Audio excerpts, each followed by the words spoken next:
Y a continuación tenemos la presentación del libro Lecciones de Servicios Públicos en el contexto del precedente constitucional por parte de su autor, el doctor Carlos Ateortúa Ríos, quien es abogado de la Universidad de Antioquia, especialista en Derecho Administrativo de la Universidad Pontificia Bolivariana, magíster en Gobierno Municipal de la Universidad Externado de Colombia. Se ha desempeñado como Contralor de Medellín y miembro del Consejo Directivo Nacional de la Escuela Superior de Administración Pública, ESAP, experto de la Comisión de Regulación de Telecomunicaciones, asesor del Ministerio de Comunicaciones, de las Comisiones de Regulación de Agua Potable y Saneamiento Básico y de Telecomunicaciones, de las Empresas Públicas de Medellín, de la Empresa Metropolitana de Telecomunicaciones de Barranquilla, de la Empresa de Telecomunicaciones de Bucaramanga, de la Empresa de Acueductos y Alcantarillados del Valle, de ISA, XM, Gegelsa, Tegelsa, Sedelca, en Cali, en Paz, en Popasto, Sedenar y miembro de la Comisión Nacional del Servicio Civil y del Centro de Estudios Fiscales de la Contraloría General de la República.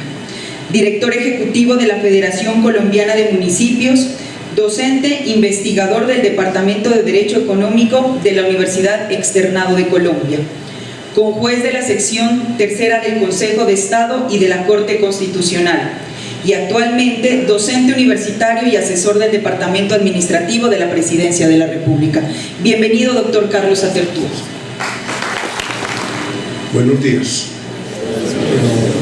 Debo iniciar agradeciéndole a la empresa, a Sedenar, la generosidad que ha tenido conmigo en invitarme a esta sesión de trabajo, y no solamente eso, sino que, como lo voy a decir en varias oportunidades, ser uno de los patrocinadores, no de este texto, sino de la mayoría de los textos que yo he publicado en este momento, por alrededor de unos 8 textos sobre servicios públicos domiciliarios.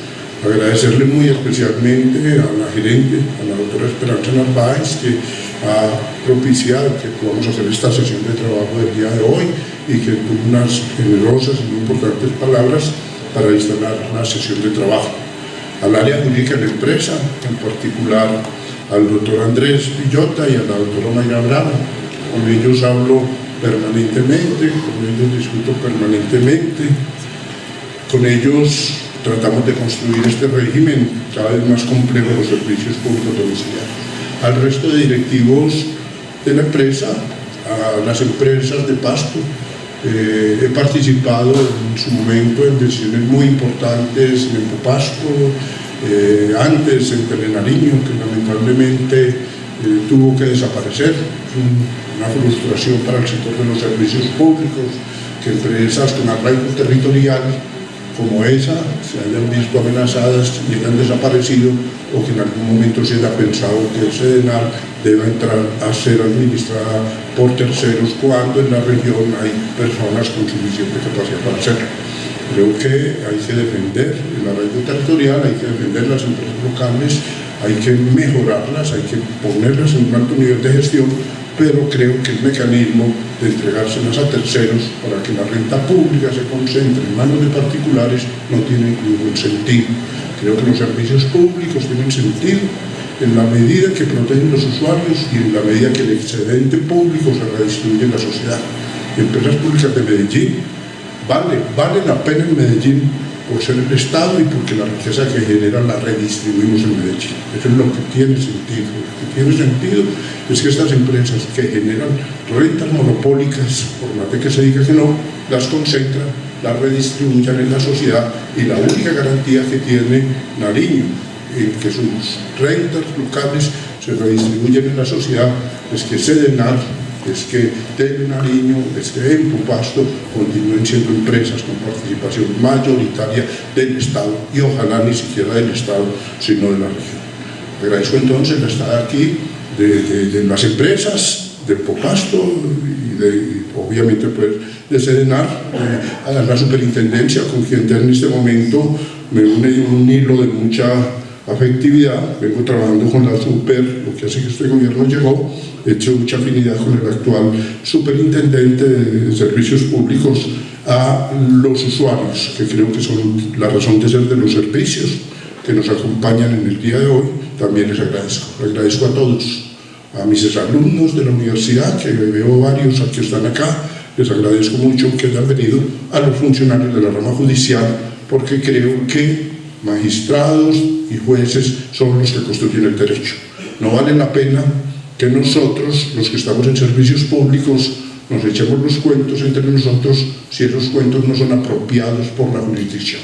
Nosotros nos echamos carreta, nosotros nos decimos cosas, pero después el juez sale allá y nos dice cosas que nosotros no esperamos. Y creo que una de las ventajas más importantes que ha tenido Empresas Públicas de Medellín, en el caso de Medellín, la mencionaré muchas veces porque históricamente prácticamente ya me he formado, cuando nunca he sido empleado en empresas públicas, pero me he formado que la empresa ha tenido siempre una vinculación muy directa con la rama judicial. Y los jueces entienden las decisiones y entienden que cuando ellos dicen que una empresa como Sedenar o como Empopasto debe cobrar un impuesto que se llama impuesto de guerra, lo que están diciendo es que se suban las tarifas a los usuarios. Y eso hay que explicarlo. Hay que explicarle a todo el mundo que las empresas de servicios públicos, en últimas, le cobran a los usuarios como costos todos los que se incurren directamente o indirectamente para la prestación del servicio. Cada que se crea una contribución municipal, y los que estamos diciendo en el sector de los servicios públicos, a mí no me aplican por mi régimen especial, no me la apliquen, y termina un juez imponiéndomela, porque generalmente son temas de interpretación, pero lo que estamos es, entre todos, finalmente, Sedenar es un sedazo. Todos los costos que le llegan se los traslada al usuario. Eso es lo que hace la regulación tarifaria, eso es lo que hace nuestra regulación legal, y hay un principio básico en la legislación y en la regulación, que es la suficiencia tarifaria. Creo que cuando uno se reúne con los jueces, con los organismos de control, con la Procuraduría, con la Contraloría, y discute los temas, al menos hay un entendimiento. Hay un entendimiento cuando yo digo mi régimen jurídico es derecho privado, y uno lo puede explicar. Para que yo pueda ser competitivo, no me pueden meter a aplicarme reglas de derecho público, pero no es porque me apliquen reglas de derecho privado por el derecho privado en sí mismo, no, es porque yo compito con agentes económicos que aplican el derecho privado, y si a mí me ponen costos de transacción, esos costos de transacción me hacen mucho más ineficiente. Eso lo hacemos los países todos los días lo estamos diciendo. Y al concejal, al momento de aprobar el acuerdo, que le va a poner un grado en el PM, le decimos, pilas pelado, que usted aquí le está subiendo al usuario la tarifa. Y al contralor, cuando va a controlar la empresa y le va a controlar procesos y no resultados, le vamos a decir, vea que estas son empresas que actúan por gestión y que se deben de medir conforme los resultados. Al final del día no es importante si se oyen 3, 4, 5 cotizaciones. Al final del día lo importante es que los servicios se presten a todos y se cobren tarifas razonables o tarifas bajas del mercado. La razón de ser de la teoría del servicio público son los usuarios, y los beneficios del régimen jurídico son a favor del usuario. Cuando uno dice está obligada la empresa a garantizar interconexión, es porque se hace mucho más eficiente el uso de las redes si las redes se interconectan, que si cada operador tiene sus propias redes. Todo lo de la ley 142 tiene una lógica que corresponde a una visión económica de cómo se prestan los servicios públicos, y es muy importante. Cuando yo a mis jueces, cuando yo a mis organismos de control les comparto las lógicas con las que yo tengo que administrar. Cuando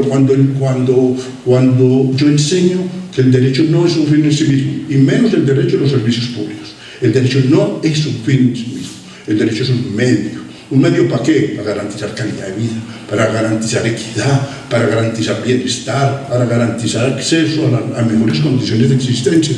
Y que todas estas leyes, y de una vez lo vamos a decir, lo que se va a presentar, y de una vez digo, yo asesoro al Departamento Administrativo de la Presidencia de la República, pero mis opiniones que presento hoy son opiniones que coinciden todo con lo que ha venido diciendo el presidente, no son opiniones oficiales, no es lo que dice el presidente, no vengo a decirlo al presidente, pero sí siento que el trabajo que estamos haciendo, que en 15 días ya, por lo que él ha anunciado, va a ser formal, ya se va a presentar el proyecto, espero ya venir a Pasto a que discutamos el articulado, que ya miren los artículos y veamos, corresponde a una visión complementaria en la teoría del servicio público.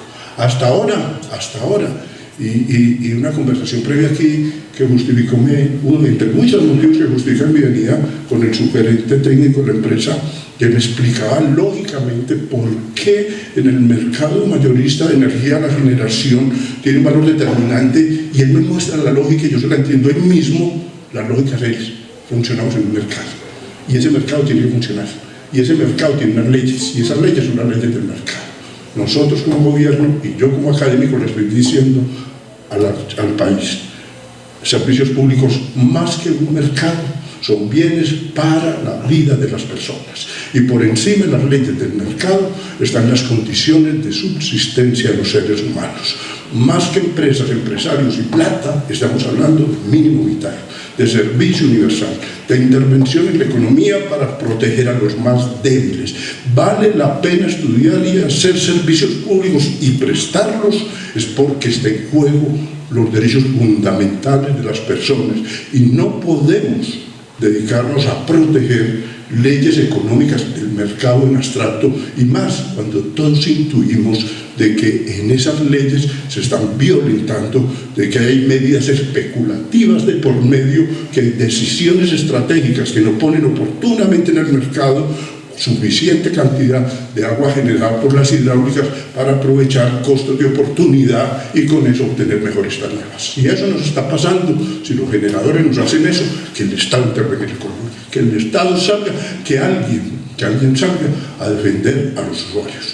Parece absolutamente extraño lo que está pasando en el país, y es que la ley 142 le asignó la función de fijar las políticas tarifarias de los servicios públicos al presidente de la República, artículo 68, y enseguida la ley dice, el presidente podrá delegarlas en las comisiones de regulación, y el presidente la delegó. El presidente Gaviria, particularmente, yo he tenido la enorme fortuna de estar siempre metido en estos temas. A mí me tocó hacer el borrador de ese decreto, el decreto 1524, me tocó hacerlo, y nadie dijo en el país, el presidente no puede delegar, y el presidente delegó. ¿Y qué delegó? Todas las funciones que tienen que ver con regulación de los servicios públicos. ¿Las delegó? Perfecto, las delegó. 30 años después, llegó otro presidente y dice, es un tema tan importante como la política pública tarifaria en servicios públicos no va a estar delegada, la debe asumir el presidente. Y lo reasume. Y resulta que la herejía no termina siendo que durante 30 años el presidente se haya desinvestido de una función tan importante como manejar la política pública tarifaria, sino que la herejía es que un presidente llegue y reasuma funciones constitucionales que nadie había discutido si eran o no.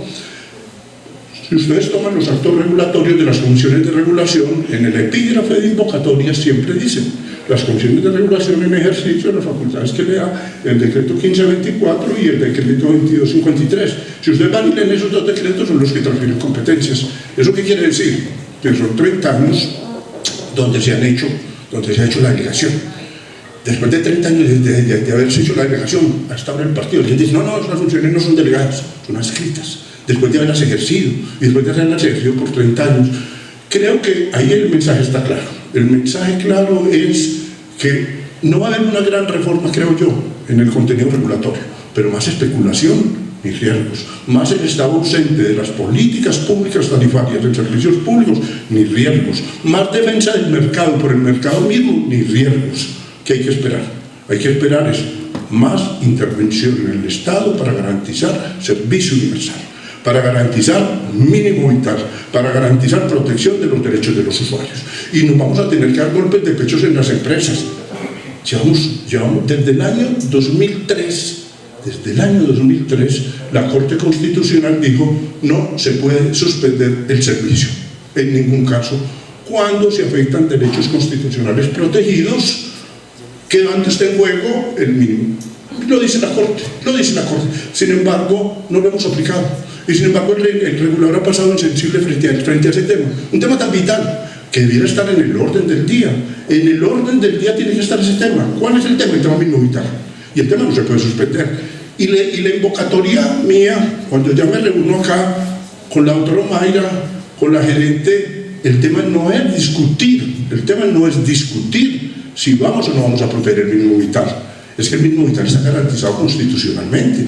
Lo que vamos a discutir es cuánto es, cómo se presta, quién tiene derecho y especialmente un punto, quién lo va a pagar. Ese sí es un punto de discusión, y sentémonos y miremos qué ha hecho la Corte a cargo de quién está el mínimo vital. Eso sí, discutámoslo, pero discutir si se presta o no se presta, o yo formar a un doctor allá en una maestría en el externado, le pago para que le forme, para que salga magíster, y después de magíster lo traigo como abogado de la empresa a que dispute con doña Tita Tangarife, que viene y pone una tutela, escasamente la puede poner verbal porque no sabe ni leer ni escribir, y yo le he hecho como contraparte a un magíster de Derecho Administrativo para que discuta con ella. Eso no es digno en un Estado democrático de derecho. A esa señora, a doña Tita Tangarife, un magíster en Derecho de Servicios Públicos tiene que salir, tenderle la mano y ayudarle a acceder a los servicios. La discusión es otra.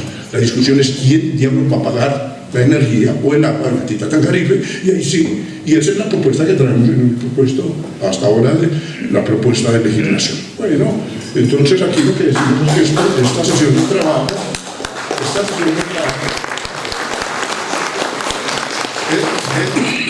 bueno, a ver, entonces hemos dicho, aquí estábamos convocados pues, por Sedenar, por su generosidad. También ha participado en la convocatoria de IKE me ha soportado, pues, IKE me ha publicado mis libros desde el año 93, y pues nos convoca el INCOES. Bueno, esta convocatoria toca dos temas. El primer tema es, vamos a presentar el libro mío, se llama Lecciones de Servicios Públicos. Este libro viene y requiebra la orientación de mis escritos. A ver, yo originalmente, dígase en el 94, yo participé en la ley 142, empecé a publicar mi visión sobre los servicios públicos. Por allá en el año 2011 cambié de opinión. A partir de, dígase, saqué 3, 4 ediciones de mi texto que se llamaba Servicios Públicos Domiciliarios, régimen jurídico. En eso estuve muy buen tiempo publicándolo. En el año 2011 yo cambié de opinión. Hubo dos sentencias que cambiaron mi vida, que fueron la 539 y la 634 del 2011, donde la Corte Constitucional dijo que los fallos de la Corte no eran jurisprudencia, sino doctrina constitucional. La doctrina constitucional era la fuente formal principal de derecho y se aplicaba con el mismo rigor normativo de una ley. Para mí eso fue maravilloso, además porque ahí yo me formé estudiando eso. ¿Por qué? Porque eso era lo que enseñaban en sus clases en su momento en la Universidad de Antioquia, Jaime Sanín Greifesten, con su maravillosa obra La Defensa Judicial del Derecho, y después el profesor Carlos Gaviria Díaz, que lamentablemente el doctor Carlos Gaviria dejó un libro muy pequeño de introducción, pero sus clases fueron maravillosas. Ahora, dejó un montón de libros que son sus sentencias. Las sentencias del doctor Carlos Gaviria, vale la pena leerlo. Él fue mi profesor, después fue la persona con la que trabajé en la Universidad de Antioquia los primeros años de mi docencia, y veníamos claros de que el derecho, la teoría realista del derecho, Duncan Kennedy, veníamos en esa escuela que no se materializaba en expresiones de la Corte.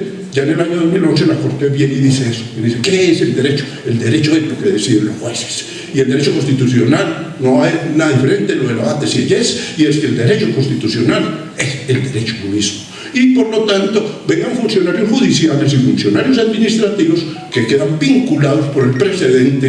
El funcionario judicial, con facultad de deliberar sobre el precedente, el funcionario administrativo lo vincula y debe aplicarlo. Eso me hizo cambiar mucho de opinión. ¿Por qué? Porque entonces ya yo dije, de aquí para adelante no vale la pena escribir más nada.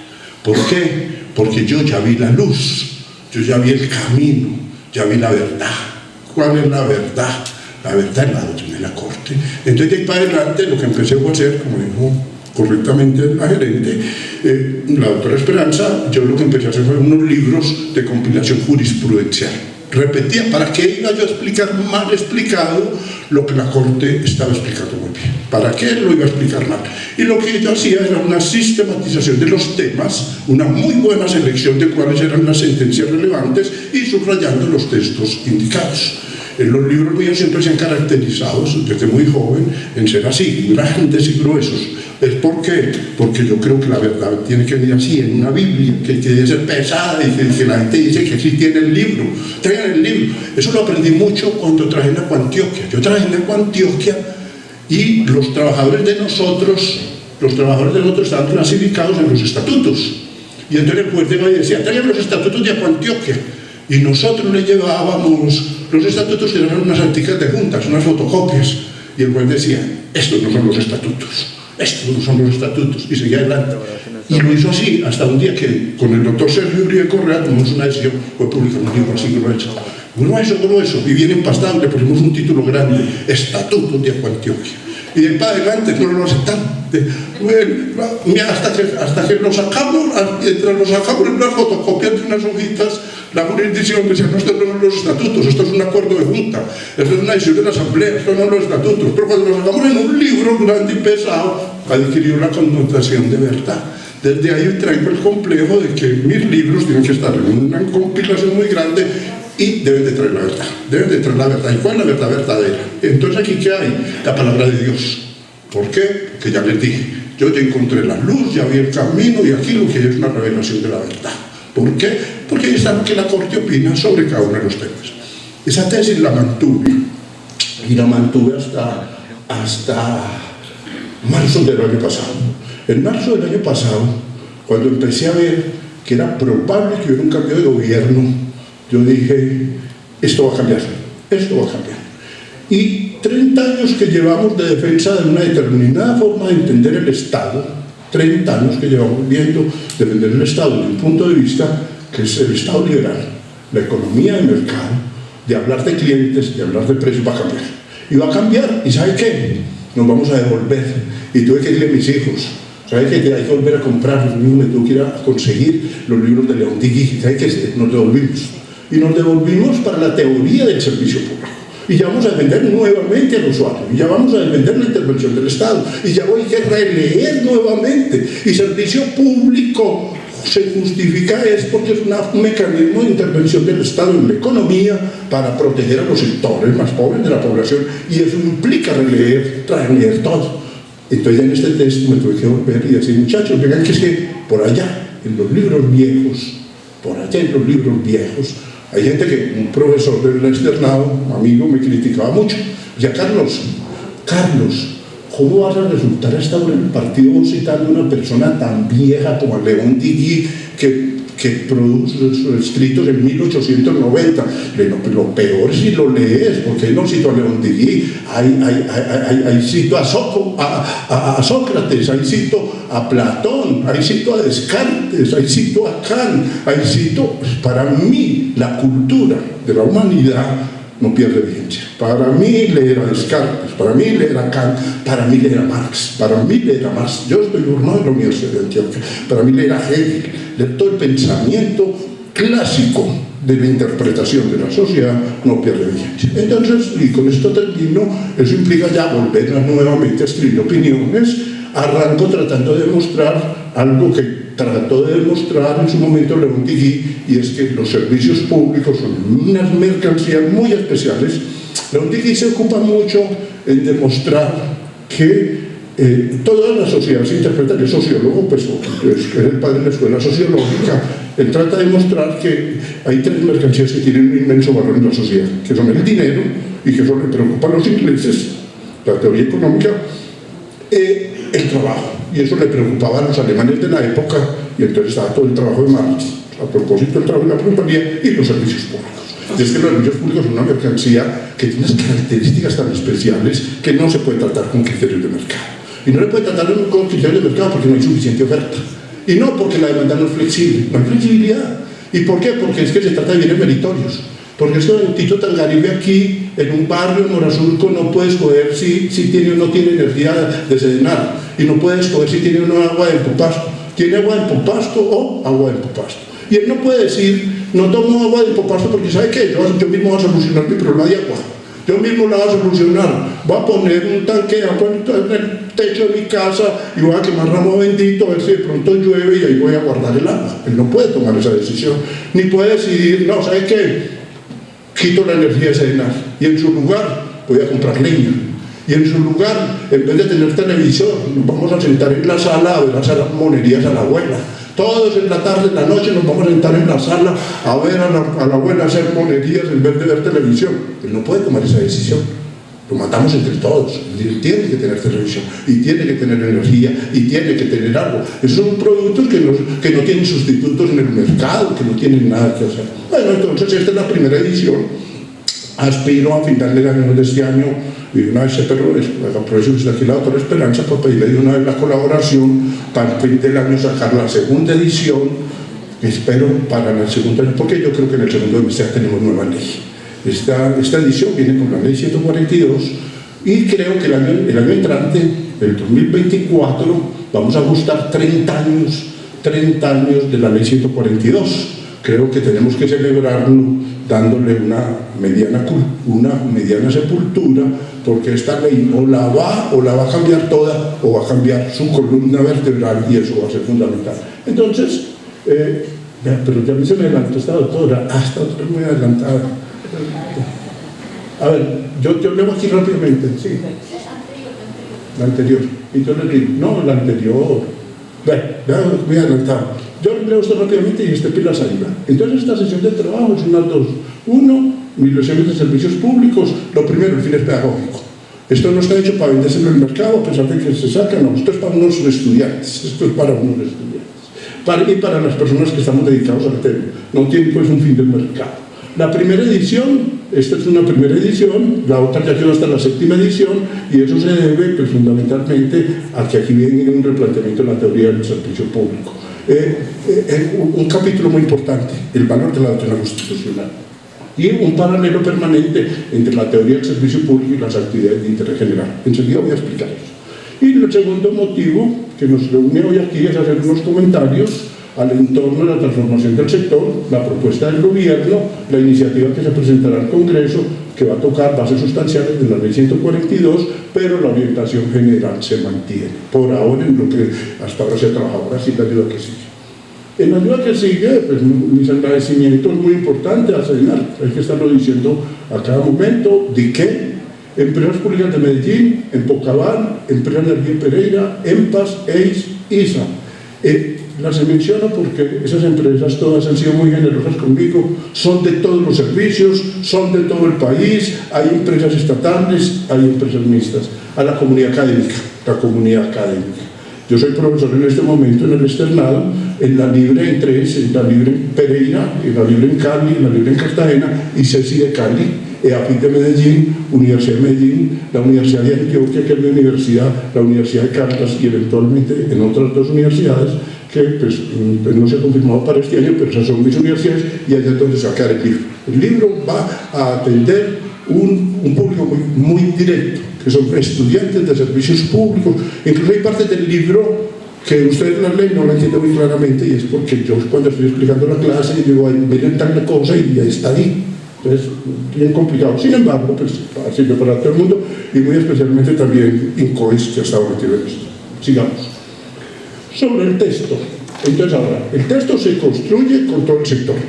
Es probable que se me ha presentado que una sola empresa dice yo patrocino el texto. No. Es todo el sector, me encanta que sean varias empresas. Tiene un fin esencialmente pedagógico, sirve a estudiantes de todo el país, es carta de navegación para las empresas, llena un vacío innegable. En Colombia no hay doctrina en servicios públicos. Esta es la primera de unas ediciones y la otra 7ª se ocupa de los 7 problemas básicos del sector de la ley 142, cuando no me voy a detener a explicarlo, pero quienes son mis estudiantes saben que yo arranco mi clase diciendo la ley 142 tiene que resolver 7 problemas. El régimen jurídico de las empresas, el sistema de los controles, el régimen tarifario, el servicio universal, el acceso a las redes y el papel de los agentes del sector. El libro se ocupa de todos los problemas básicos y este libro tiene 4 partes, pasamos a la ayuda siguiente. Estas 4 partes son, la primera parte se dedica a hablar de la vigencia en la teoría del servicio público, ahí es donde digo que revivimos a León Digui, se revive León Digui y se habla de algunos problemas actuales, en particular el tema de actos, contratos, servidores y sistema de controles. Además es la parte que más va a leer los abogados que están trabajando en las empresas, que más leen las personas que están trabajando con la jurisdicción, porque ahí se explica cómo es el régimen básico de las empresas y las distinciones entre los diversos prestadores, distinciones que se esperan terminar. Esperamos que en el futuro no una empresa tenga que volverse mixta para tener un régimen más eficiente, sino que las industriales y comerciales del Estado puedan competir. El capítulo 2 del libro sirve para cualquiera. yo diría que cualquier persona medianamente culta debe leer el segundo capítulo del libro, porque el segundo capítulo del libro es sobre el precedente constitucional. ¿Y de qué se ocupa? Se ocupa de ver los fallos de la Corte que resuelven unos problemas tenaces para nosotros. ¿Por qué? Porque, por ejemplo, uno sabe la lógica jurídica, y todos los que estamos acá, los abogados, leímos la ley 153 del 87, la leímos. Sin embargo, aparece una nueva cosa que dice, no, pero es que no solamente la ley es fuente formal principal, también es fuente formal principal del derecho, también es fuente formal principal del derecho, el precedente. Y entonces la Corte dice, por precedente no solamente es los fallos en C, la ratio decidendi de las T también lo es, y entonces empieza, y la ratio y la interdicta no lo es, y resulta que no todos hemos estudiado con el maestro Carlos Gaviria, y no todos sabemos qué es ratio decidendi y qué es interdicta. Y no todos sabemos qué es precedente vertical y qué es precedente horizontal. Una pregunta que me hizo el autor Mayra, me mató, te recuerdo, que a mí me dicen, ¿será que sentencia y presente posterior deroga presente anterior? Yo leo interpretación legislativa y la ley posterior me deroga la anterior. Pero entonces, ¿qué pasa cuando el precedente nuevo de la Corte varía el precedente anterior? Yo más o menos le contesté de alguna manera, pero sí me dijo, ¿y cómo se resuelven las situaciones en tránsito? ¿Cómo se resuelve la situación en tránsito? ¿Cómo resuelvo yo? Yo vengo, ella, juiciosa, está aplicando el precedente judicial. Sección cuarta del Consejo de Estado. Reiteradamente está diciendo y emite el partido. Cuando ya ese contrato le aplicó A, el caso se lleva a plena del Consejo de Estado. Y por argumentos distintos, revocó y cambia de jurisprudencia. Y entonces me dice, ¿aquí qué camino tomo? ¿Qué hago yo con el contratista al que yo le he dado el tratamiento, que me ha negado que le dé el tratamiento del nuevo precedente, pero ya lo traté conforme el viejo precedente y ya le di este tratamiento? En ese capítulo del libro trato de abordarlo todo. Cosas bien interesantes. ¿Cuáles son los fallos? Estábamos enseñando desde la más tierna infancia a la congruencia entre la petición y el fallo, pero aparecen otras cosas, y que fallos no solamente son interpartes, sino fallos interpares y fallos intercomunis, y aparece con el presente como forma de aplicar el derecho un montón de categorías jurídicas que solo a partir de la lectura de esa sentencia no lo va a entender. Una que a mí me tengo un momento para contarla porque para mí me generó mucho impacto. Era un tema laboral administrativo. Había mucha incertidumbre. ¿Cómo se que manejaba el tema? Había mucha incertidumbre. Y aquí es muy bueno cuando uno no ha tomado, no ha contestado nada, porque uno puede decir hay varias opciones. Pero ya cuando uno toma partido, esa es, ya no la jugamos, esa es. Entonces, ¿qué pasó? Yo tenía muchas incertidumbres. ¿Cómo era que la cosa? Nadie me había preguntado. Hay incertidumbre, no hay que hacer. Hasta que le da la autora Mayra, le da por preguntar que cuál es la correcta, y entonces ya toca tomar partido. Entonces me busqué una sentencia por allá vieja en la Corte, y más o menos ese está el sentido, y lo vimos. Ya. Y se aplicó, y se aplicó tranquilo. Y entonces llegó el trabajador y le digo, no, usted no tiene razón, y el B, y el C, y el D, y el Y. Pero resulta que llegó el trabajador Z y le puso un problema a la interpretación. Digo, no, eso no es así. Digo, pues usted nos está armando aquí un lío, usted nos va a armar un lío, pero de todos modos era la línea que traíamos. Le dijo, no tiene derecho. Entonces, ¿qué hizo? Se fue de un juez. Y nosotros, ¿qué hicimos? Nos defendimos con todo. Pusimos muchísimo cuidado y nos defendimos muy bien. Pero ¿saben qué? Ganamos. Pero recurrieron la decisión y nos descuidamos. Y en segunda nos condenaron. ¿Y qué hacemos con el fallo en segunda? Le digo, doctora, painas. Y ella me dijo, ¿no, esto aquí qué? Le digo, no hay nada que hacer, no hay precedente que podamos alegar, aquí no hay un recurso extraordinario, no hay nada. Tocó aplicarla hasta que se me ocurrió una cosa, tutela contra sentencia. Claro, sí, hay un camino, tutela contra sentencia. Y la estudiamos con todo. Y estudiamos los requisitos de procedibilidad, los generales, los especiales. Hicimos una maravillosa demanda. ¿Y sabe qué? Ganamos en primera. ¿Y sabe qué? Nos descuidamos. Y lo pelaron. y sabe que lo revocaron en segunda, lo revocaron tutela en segunda, no la revocaron, muertos. Y entonces ella me pregunta, me dice, ¿aquí qué? Y yo, nada que hacer, tocó aplicarlo, y no hay nada más que hacer, tutela y en segunda, tocó aplicarlo. Ella me dijo, pero eso a la gerente se lo explicará usted. Yo si no soy capaz de la mujer se da como una fiebre enjaulada, porque además hay un montón de gente que está pidiendo esa sentencia, porque a un montón de gente le hemos negado el derecho y ellos están diciendo que aplicación del precedente para todo el mundo y que entonces es para todos y que eso no es para el que demandó, sino para todo el mundo. Yo le dije, no, pues yo le pongo la cara. Entonces ya.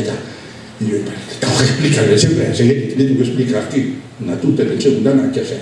Yo entré a la oficina del gerente y no me dejó hablar, estaba furioso. Y lo llamaron en ese momento del despacho del gobernador y le tocó irse. Y me tocó irme para el hotel. Yo, mañana arranco yo. Y yo, ¿qué le voy a decir a este hombre? Y me dio por leer. Y cuando leí, me encontré una cosa rarísima. Nulidad de la sentencia. Y llamé a decir, ¿ves la sentencia cuando lo vas a pillar? ¿Qué la noticia? No. Había un rey. Que no está escrito en ningún libro. Nulidad de sentencia. En un caso bien particular, porque yo jamás lo había oído hablar. Y llegué al hotel y ya lo leí. Y leí la doctrina en la corte. Y al otro día fui a decirle al gerente, no, si tenemos una salida. Casi me pega la doctora Marta. Ya le he dicho que no había salida. Y yo le digo, no, sí hay una salida. Nulidad de sentencia. Yo me vine para el hotel pensando, esto lo voy a publicar ya en el Facebook, que es que aún después de tutela contra sentencia y nulidad de la decisión de la distancia. Pero cuando me vine leyéndolo me di cuenta que había ya varias nulidades de sentencia. Y yo, ¿por qué nunca he visto esto? Nunca lo he visto, yo nunca he visto esto. Pero no puedo ahora decir que eso es una novedad, porque entonces toda la gente va a decir, Mateo Ortúa no está leyendo, Mateo Ortúa no está suficientemente actualizado. ¿Sabe qué? Me tocó comer callado, me tengo que quedar callado, porque yo diga, bueno, hasta ahora el partido de que me sé esto, y que esto es una novedad para mí, lo que está demostrándole a la gente que yo no sé. A los 3 o 4 días me llamaron de un ministerio a decirme, Mateo Ortúa, estamos en un problema crítico, venga, apoyarnos. Y fui y me reuní con el ministerio, y a esa reunión citaron puritos doctores de Bogotá, porque la otra era por una región, allá fue puros doctores de Bogotá, verdaderos doctores de los verdaderos, donde era un tema igual, no se había condenado en tutela en segunda instancia. Y entonces yo dije, nulidad de la tutela. Y ellos me dijeron, eso no existe, o sea, la idea que yo estoy leyendo. Y lo dijeron doctores, incluso exmagistrados, me dijeron, eso no existe. Y no existen causales y no está escrito en ninguna ley. Eso hace que es público eso. Y este es el libro. En el libro está lo que es la sentencia, la tutela contra sentencia, la nulidad de la sentencia, los requisitos de procedibilidad, la oportunidad para hacerlo, los motivos. Ese capítulo, que no es hecho para servicios públicos, el segundo capítulo se llama como procedimientos constitucionales, que todos se derivan del valor de la doctrina de la Corte, del precedente. Bueno, el capítulo tercero es todo lo que ustedes saben de servicios públicos, domiciliarios. La doctrina más emblemática, sentencias espectaculares, sentencias sobre el régimen jurídico especial de los servicios públicos, la 6736 del 2007, sentencias espectaculares sobre el mínimo vital, sentencias espectaculares las del doctor Alberto Rojas sobre quién es el que responde por el mínimo vital, que dicen es el Estado, no son los proveedores.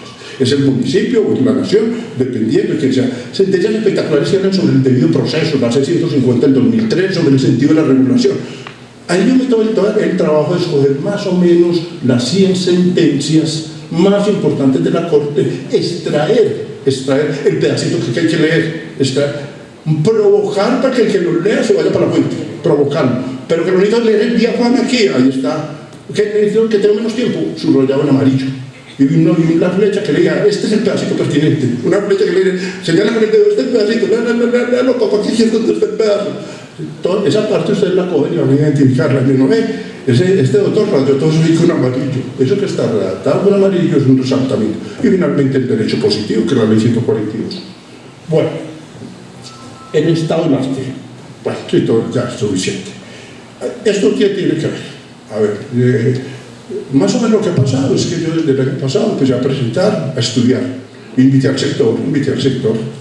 En el sector he tenido una enorme fortuna. Yo he sido asesor de Andesco desde niño, asesor de todo el mundo, y a mí he tenido una enorme fortuna, y la enorme fortuna es que yo digo cosas que no le gustan a la gente, pero la gente me las acepta, porque también le digo cosas que le gustan. Yo tengo una ventaja, y es que le digo cosas que le gustan y cosas que no le gustan.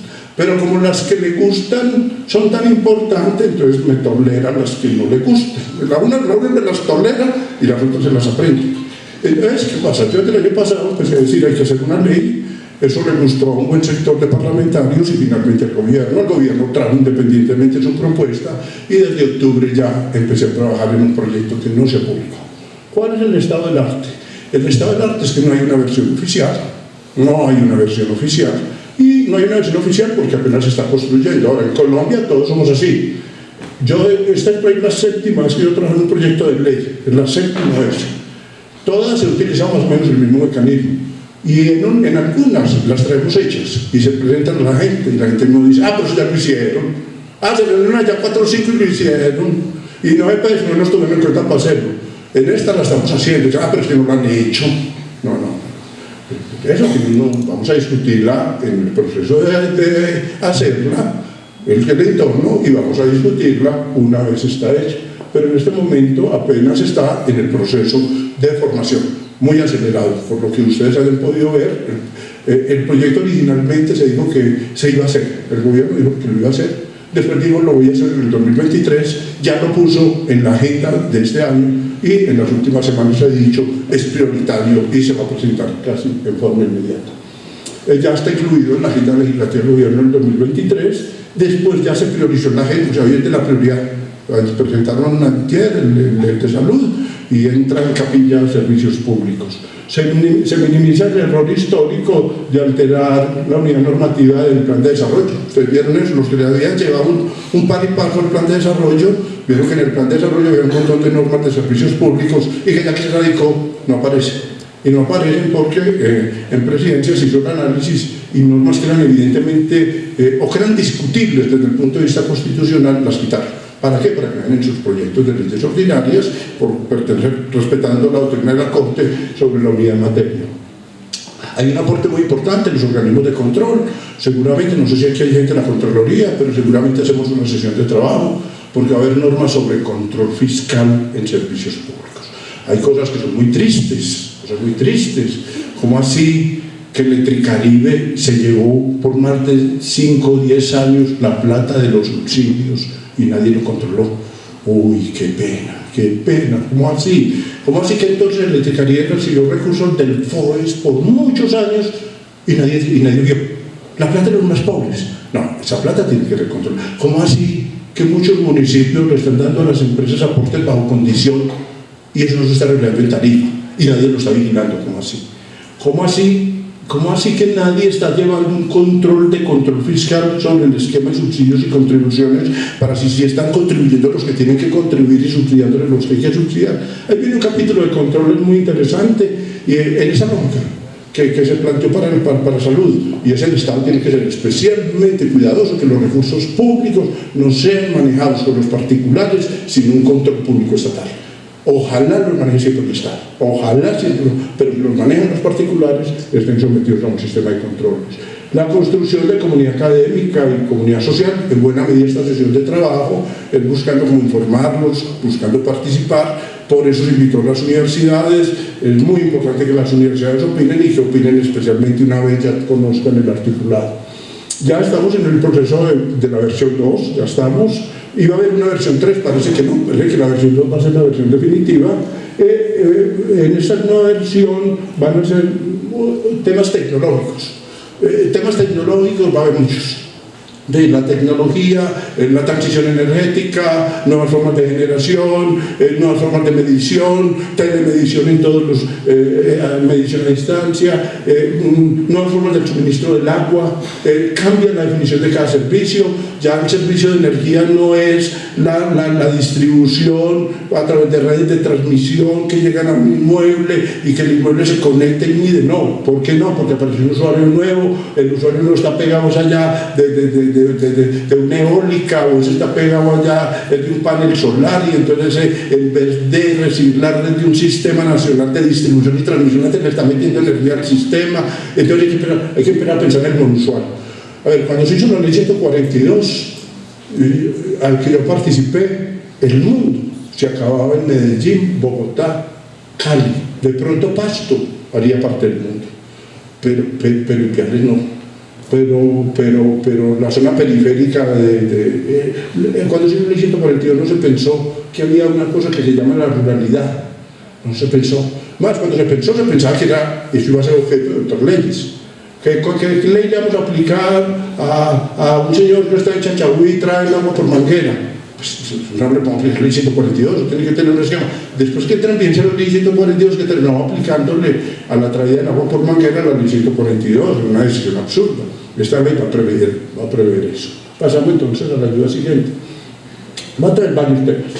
A ver, en esta ayuda, que solamente la voy a comparar, pero ya cuando aquí la vamos a repartir y ustedes la van a tener todos, esta ayuda lo que hace es mostrar realmente de qué es lo que se está hablando. Por eso, porque es que cuando ustedes llegan al mundo de los servicios públicos, cuando alguno de ustedes dice, lo voy a estudiar con cuidado, se encuentra esto. Los servicios públicos, la categoría servicio público no es una categoría universal. El servicio público tiene dos enormes tendencias en el mundo. ¿Cuáles? Una que viene, y ambas vienen desde 1890, vienen los franceses, la escuela administrativa francesa, que es defendida por las escuelas socialdemocráticas, y el derecho económico inglés, que es defendido por las escuelas económicas. A mucha gente les dice, no, este tipo de cosas no se deben de hablar, no tiene sentido explicar. Esto es lo que hay que explicar para que la gente entienda. La gente tiene que entender que no hay una sola lectura de la teoría del servicio público, que hay dos lecturas. Hay una lectura que hace el derecho económico inglés y hay otra lectura que hace el derecho administrativo francés. Entonces usted se para y dice, pero ¿cuál es la finalidad específica? Por ejemplo, la regulación, que esa fue uno de los debates más grandes cuando se hizo la ley 142. ¿Para qué regular? ¿Para qué intervenir? Ojo, para los economistas ingleses hay una ley que determina el desarrollo de la sociedad, y esa ley es la ley del mercado, es la ley de la oferta y la demanda. Y la sociedad solo se interpreta a partir de la economía, y lo único que hacen los pueblos es desarrollarse en la economía, y la prosperidad la trae la economía, y la razón de ser del Estado es la economía. Ojo, eso es la teoría económica inglesa. Pregunta, ¿piensa igual la teoría administrativa francesa? Ni riesgos. La teoría administrativa francesa es ni riesgos. El derecho y la sociedad no se interpretan a partir de la economía, se interpretan a partir de la sociología. Es a partir de las relaciones sociales como se debe interpretar la sociedad. ¿Y para qué intervengo en la economía? Para la escuela económica, yo intervengo en la economía para garantizar competencia y desarrollo del mercado. Para la teoría francesa, yo intervengo en la economía para garantizar servicio universal. La prioridad del pensamiento, hacia dónde piensa el regulador, hacia dónde piensa el Estado, no va a ser lo mismo en una que en otra. Lo segundo, ¿a quién se le prestan los servicios? En el derecho económico inglés, los servicios se le prestan al cliente, el cliente. ¿Y quién es el cliente? El cliente elige, el cliente manda. El cliente nace en el derecho comercial, el cliente nace en el derecho económico, el cliente determina, el cliente escoge, el cliente indica su vida. Los franceses dicen ni riesgos. Eso es en teoría de mercados. En servicios públicos no hay cliente, hay usuario. Y el usuario es capiti diminutio. Y el usuario no escoge. ¿Y por qué no escoge? Porque hay muy poca oferta de servicio. Y lo peor, porque no tiene que pagar. Y el usuario no sabe, no responde. El usuario es con el usuario hace doña Margarita en la taquilla lo que le da la gana.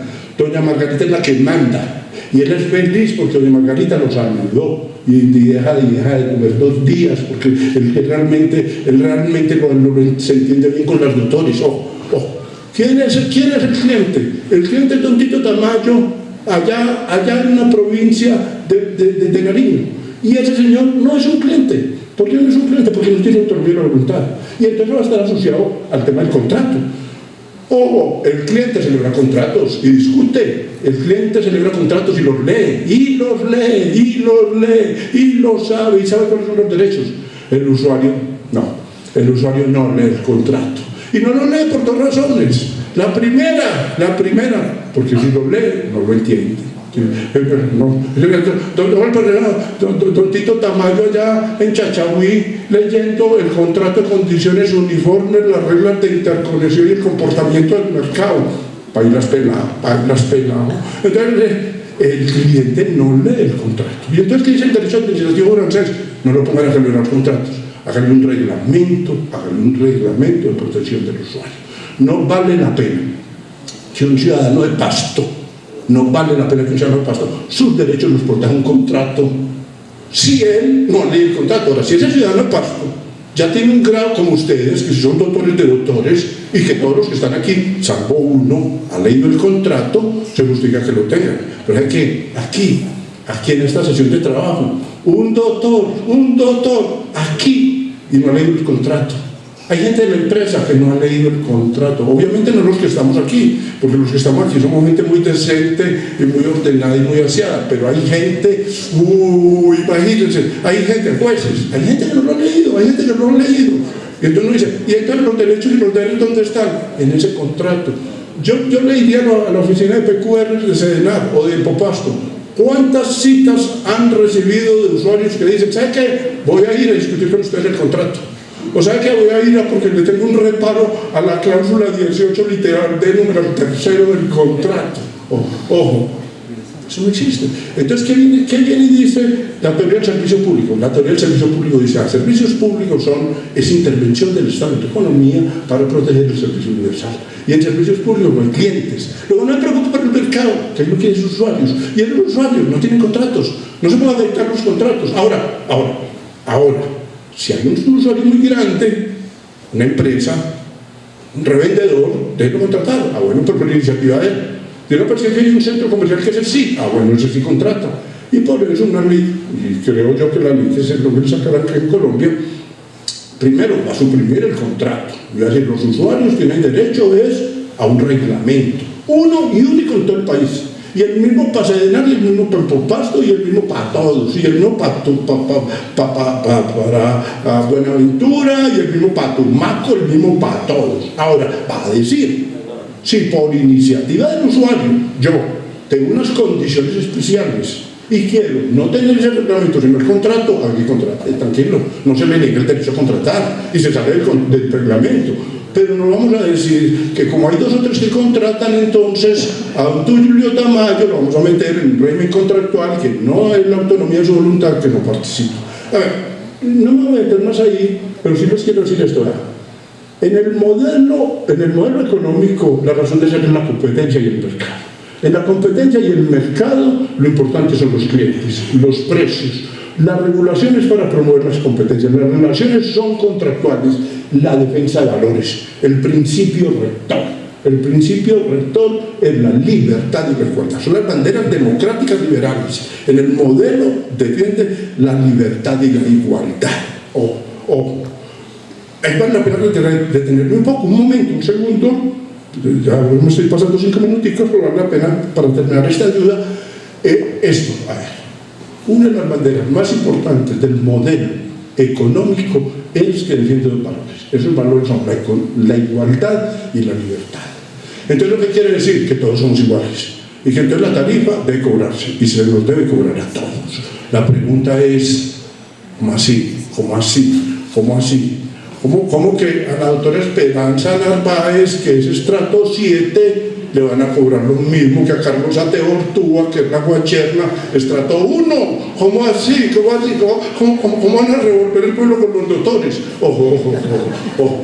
El valor social democrático no es la igualdad, es la equidad.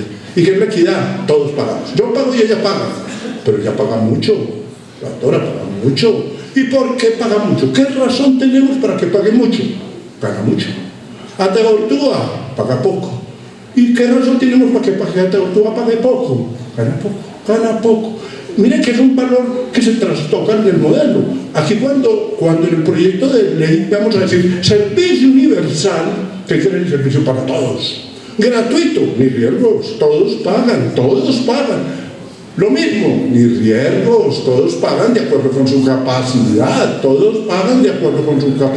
La doctora Esperanza, con ustedes ahí, ustedes estratos 6 y 7 pagarán mucho. Ateortúa, Pailas Pelado, no pagará nada. Ahora hay otro que está peor que Teortúa. Hay otro que está peor que Teortúa, el desplazado. Ya parece, la ley va a traer dos categorías, que son separadas. Una categoría se llama servicio universal, que es la regla. Y va a haber otra categoría que se llama mínimo vital. Y el mínimo vital ya es focalizado. Unos poquiticos tendrán derecho al mínimo vital. ¿Y cuáles son esos? Los que una vez aplicada toda la política de universalización, aún así no acceden al servicio. La población más vulnerable. Esa población más vulnerable va a tener un derecho y ese mínimo vital se le va a reconocer, y ya el debate, y pues, obviamente apenas va a empezar el debate, va a ser quién lo debe pagar, y la propuesta va a ser paguen los FOES en el caso de energía, y páguenlo el SGP en caso de agua potable, saneamiento básico. Ahora, en el mundo, yo estaba leyendo derecho comparado, la cosa más o menos funciona así. Dice, a ver, es que los servicios públicos todos son la explotación de un recurso natural. Todos los servicios públicos son la explotación de un recurso natural. Entonces, ¿qué pasa? Hay gente que concentra renta, los recursos naturales son de todos, y son indivisibles, y están ahí. Entonces, hay gente que se enriquece especulando por los recursos naturales. Hay gente que se enriquece captando agua, tratando agua o explotando el agua. Y hay gente que se enriquece explotando el sol, explotando el aire, explotando el espectro radioeléctrico. Hay gente que se enriquece con eso. Entonces, ¿qué es lo que dice la teoría general del mínimo vital? Viene y dice, dado que hay un sector muy vulnerable que no puede acceder, con ese es una carga de servicio universal del que se enriquece con el recurso natural. Nosotros ya tenemos una experiencia muy positiva en Colombia, que es FUNTIC, que es el fondo de las TIC. Todo el que utilice en Colombia espectro radioeléctrico paga 2.3% de sus ingresos brutos para el Fondo de Servicio Universal, y con eso se financia la telefonía social. Creo que más o menos algo habrá que hacer, algo empresarial habrá que hacer. Entonces, miren que uno diría esto, principios como el de la libertad y el de la igualdad. No. Yo creo que después vale la pena que nosotros nos sentemos con ustedes, sobre todo con los jueces y con los organismos de control, a explicarle cómo operan los principios tarifarios y qué diferencia hay una tarifa y un precio. ¿Para qué? Para que entienda cosas. A ver, cuando aquí la ciudad empieza a expandirse, cada vez que se amplía más, la red la pagamos entre todos. No es que cada barrio pague por su red, sino que la red la pagamos entre todos. Y por eso son los cargos fijos y los cargos de conexión en las tarifas que en energía los quitaron. No tiene ningún sentido. Es que entre toda la sociedad íbamos a expandir la red. Cuando un señor, y me pasó recientemente, un señor que produce gaseosas, viene a la empresa de acueducto y dice, ustedes me están cobrando el servicio de alcantarillado por el consumo de agua, y ustedes no me lo pueden cobrar. ¿Por qué? Porque yo no consumo alcantarillado. Y yo no consumo alcantarillado porque el agua que recibo, yo la proceso y la vendo en gaseosas. Y nosotros tratamos de explicarle al juez, y no fuimos capaces de explicarle. Y yo le expliqué a la empresa, podemos gastarnos toda la vida y no vamos a ser capaces de explicarle. Al juez no se entiende esto, no lo entiende nítido, si no vamos en tiempo de guerra, si no hay un proceso en marcha, si no hay una discusión jurídica.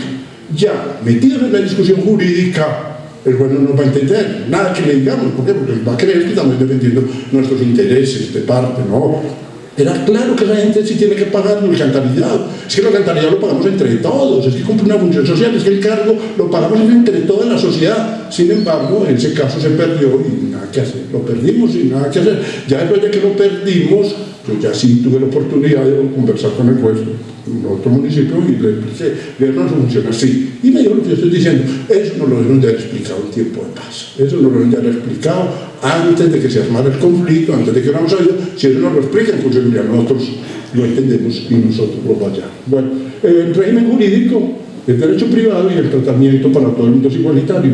La teoría del servicio público, no sé si ustedes han escuchado, o escuchen atentamente la intervención del presidente de ayer y de antier, que dijo, vamos a presentar un proyecto de servicios públicos de servicio universal. Y la razón de ser son los usuarios. Y los usuarios con tarifas, mire que no tiene precio, la tarifa es solidaria y redistributiva, tal como lo dice el 365 de la Constitución. Y vamos a proteger los servicios y le vamos a reconocer derechos al usuario y vamos a garantizar equidad y vamos a privilegiar el derecho público. Y una cosa muy que es, dijéramos, un principio que tenemos que defender, las acciones afirmativas. Es decir, igualdad entre iguales, entre los desiguales, equidad. y con los vulnerables acciones afirmativas. En el gobierno de Barco, el tema que me plantearon era un tema de situaciones jurídicas en tránsito. ¿En qué consiste? Consiste en que yo tengo una relación jurídica. Yo tengo una relación jurídica, la tengo estable y la tengo con un título válido. Tengo mi contrato o tengo mi resolución que me otorga el derecho. Pasó con celulares. Con celulares, miren lo que pasó. La banda de frecuencia en la que emite la telefonía móvil celular es una banda que no es muy valiosa, es una banda, no era muy valiosa, termina volviéndose la más valiosa. Pero a todo el mundo y entonces el Ministerio de Comunicaciones le asignó la banda a mucha gente y les dio permiso por 10 años para usar esa banda.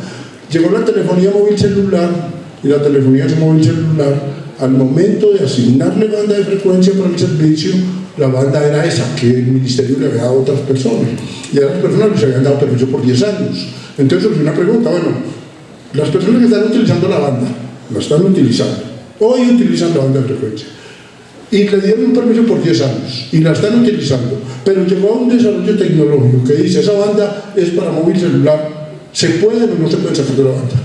O yo voy a Claro o voy a cualquier proveedor del servicio de telecomunicaciones y compro un plan y vale tantos pesos. El 25 de diciembre me lo trajo el Niño Jesús. Entonces el Niño Jesús vino y me trajo un plan de telefonía celular con unas utilizaciones y el 1 de enero, mediante un decreto, una decisión regulatoria, autorizó un incremento tarifario.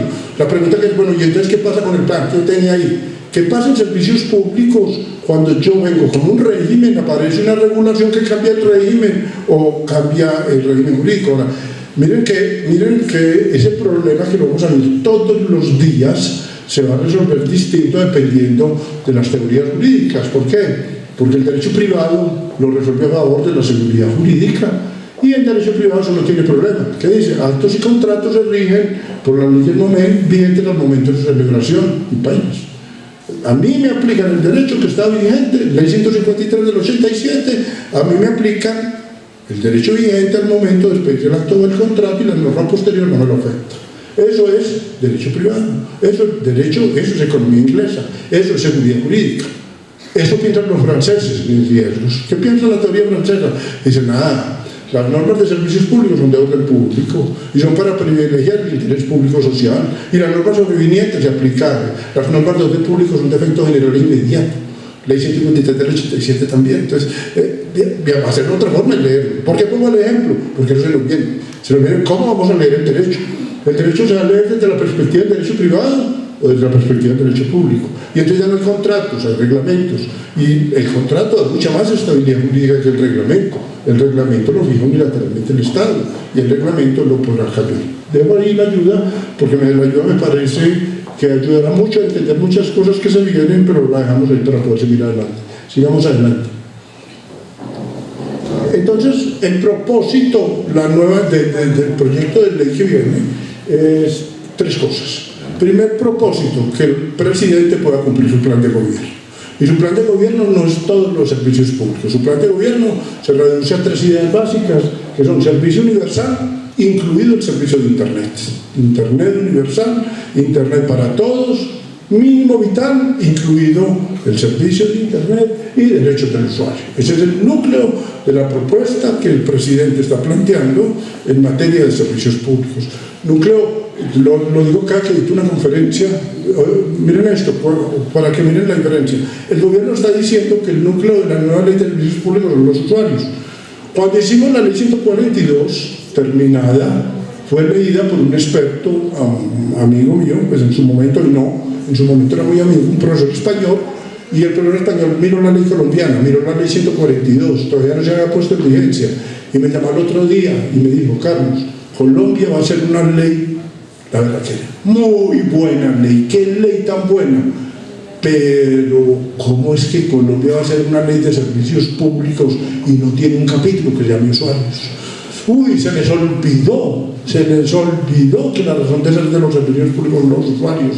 Uy, me parece absurdo que vayan a hacer una ley que va a regir los servicios públicos y no hablar de los derechos y deberes de los usuarios. Eso hicimos.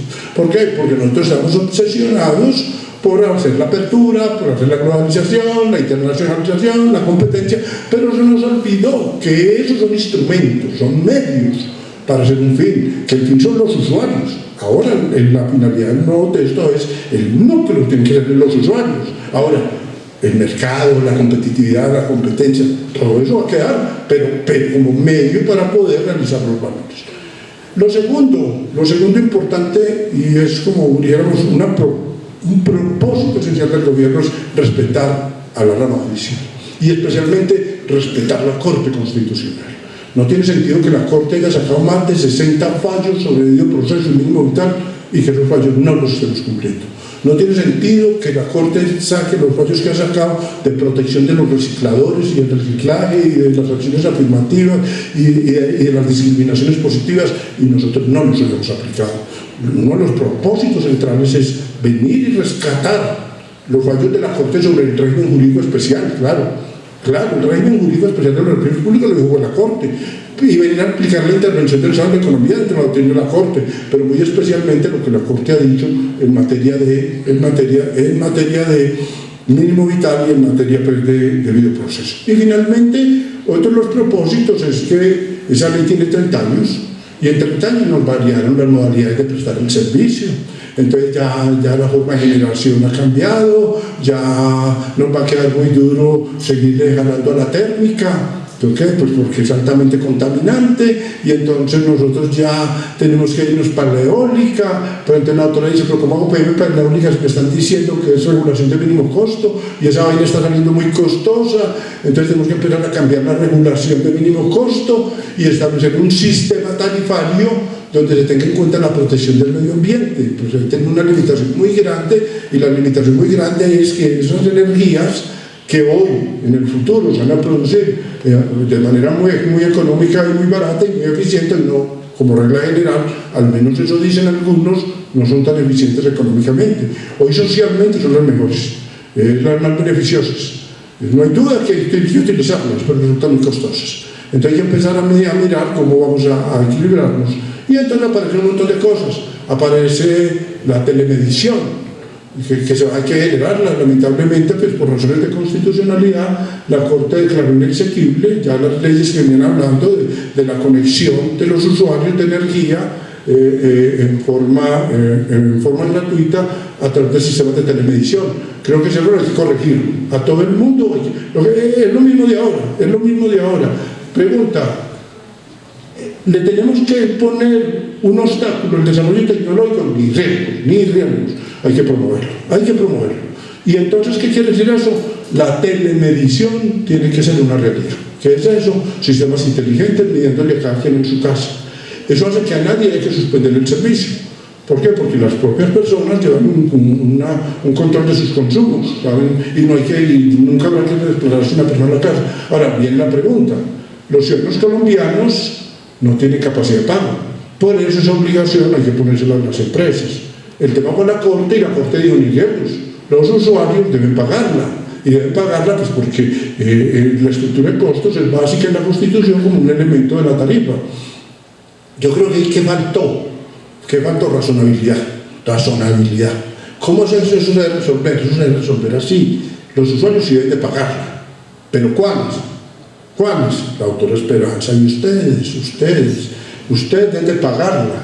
Y unos no la deben de pagar. ¿Quiénes? A Teortúa. Nosotros los más pobres. No, lo que pasa es que ¿cómo van a generalizar? ¿Cómo van a decir condiciones de igualdad? ¿Cómo van a enredar a mí con las señoras de dedo parado? Las señoras de dedo parado, eso es otra historia, ¿no es cierto? En cambio nosotros no tenemos que resolverlos. Creo que el tema lo debemos de resolver con equidad. Es decir, hombre, las empresas deben pagarlo por los usuarios que no tienen capacidad de pago. Estrato 1 y estrato 2 probablemente. Los demás estratos, cada quien que pague su conexión a un sistema inteligente que le haga medición de la energía. Pero uno de los propósitos de la ley es tecnología. tecnologías. Empezar es una ley de tecnologías que habla de nuevas formas de prestar el servicio, de nuevas facilidades, de aplicación de nuevas aplicaciones, de facilitar, de traer internet y de traer acceso mismo a internet aplicado a propensión, competencia para los alcaldes municipales, darle recursos a los alcaldes de FUNTIC para que los alcaldes municipales trabajen en labores de aplicación, telecomunicaciones aplicadas, procesos informáticos, automatización de procesos. Esos términos son comunes en la ley. La ley quiere tener una adecuación, adaptarse a las transformaciones sectoriales. Y ahorita acá me planteaban un problema que lo afronta la nueva ley, que son las comunidades organizadas. Pues bueno, hay que afrontar eso. Hay una nueva forma de prestar el servicio, son las comunidades organizadas. Porque las comunidades organizadas hay que permitirles prestar el servicio. Pero la pregunta es esta, que nos la estamos haciendo hoy. Aquí me la hizo hace un momento el personal delegado para el tema. Nos estamos preguntando esto, una comunidad organizada, o ahora una comunidad energética. Ese será un proveedor privado de prestar de servicios. Ese se manejará como un agente privado. Hasta ahora no ha habido una respuesta exacta y correcta, pero la tendencia de los que hemos estado trabajando el tema dice que no. Una comunidad organizada es una cosa distinta. A ver, es que la Constitución dice que los servicios públicos los pueden prestar tres, que son el Estado en gestión directa o indirecta, los particulares y las comunidades organizadas. Las comunidades organizadas son otra cosa. Y entonces, si son otra cosa, ojo, la red que utiliza una comunidad organizada no es una red pública ni una red privada, no, es una red colectiva. Y por eso entonces él no puede poner el precio que le dé la gana por acceder a ese tipo de red. Ni el municipio lo puede apoyar, pero la red, ya tenemos la experiencia en Antioquia de una comunidad organizada que el Estado le ayudó, la consolidó, ella se organizó, mejoró la red y después la vendió. ¿Por qué? Porque ha sido el propietario y esta es una propiedad privada. Y pues a mí me pidieron a varias personas la opinión para que oponerme. Pues con el derecho que hay hoy, eso es una propiedad privada y nada que hacer, lo pueden enajenar. Creemos que no, que eso hay que salir del camino hacia el futuro y tiene que ser otra forma de propiedad. Pasemos a la ayuda que sigue. El entorno. Esto nos ayuda mucho a entender. Esta ayuda la pongo porque, sobre todo cuando me siento con la gente, hay señales. Ya ayer el presidente radicó el proyecto de ley de salud. Entonces ese proyecto ya viene y dice, no queremos que el sector privado y particulares manejen plata pública. No queremos que haya una influencia tan fuerte del régimen de derecho privado. No queremos que haya personas que no sean trabajar, que se violen los derechos laborales. No queremos que le violen los derechos laborales de las personas. Entonces es una señal. Entonces ya hemos recibido varias señales. Señales, la de la reforma del sector salud. Señal, la que dijo el presidente en el Congreso de Endesco, que dijo, viene una nueva ley, pero esa ley es para los usuarios y el servicio universal. Y vamos a reorientar el papel de la regulación. Por eso a mí no me sorprendió nunca que el presidente dijera, voy a reasumir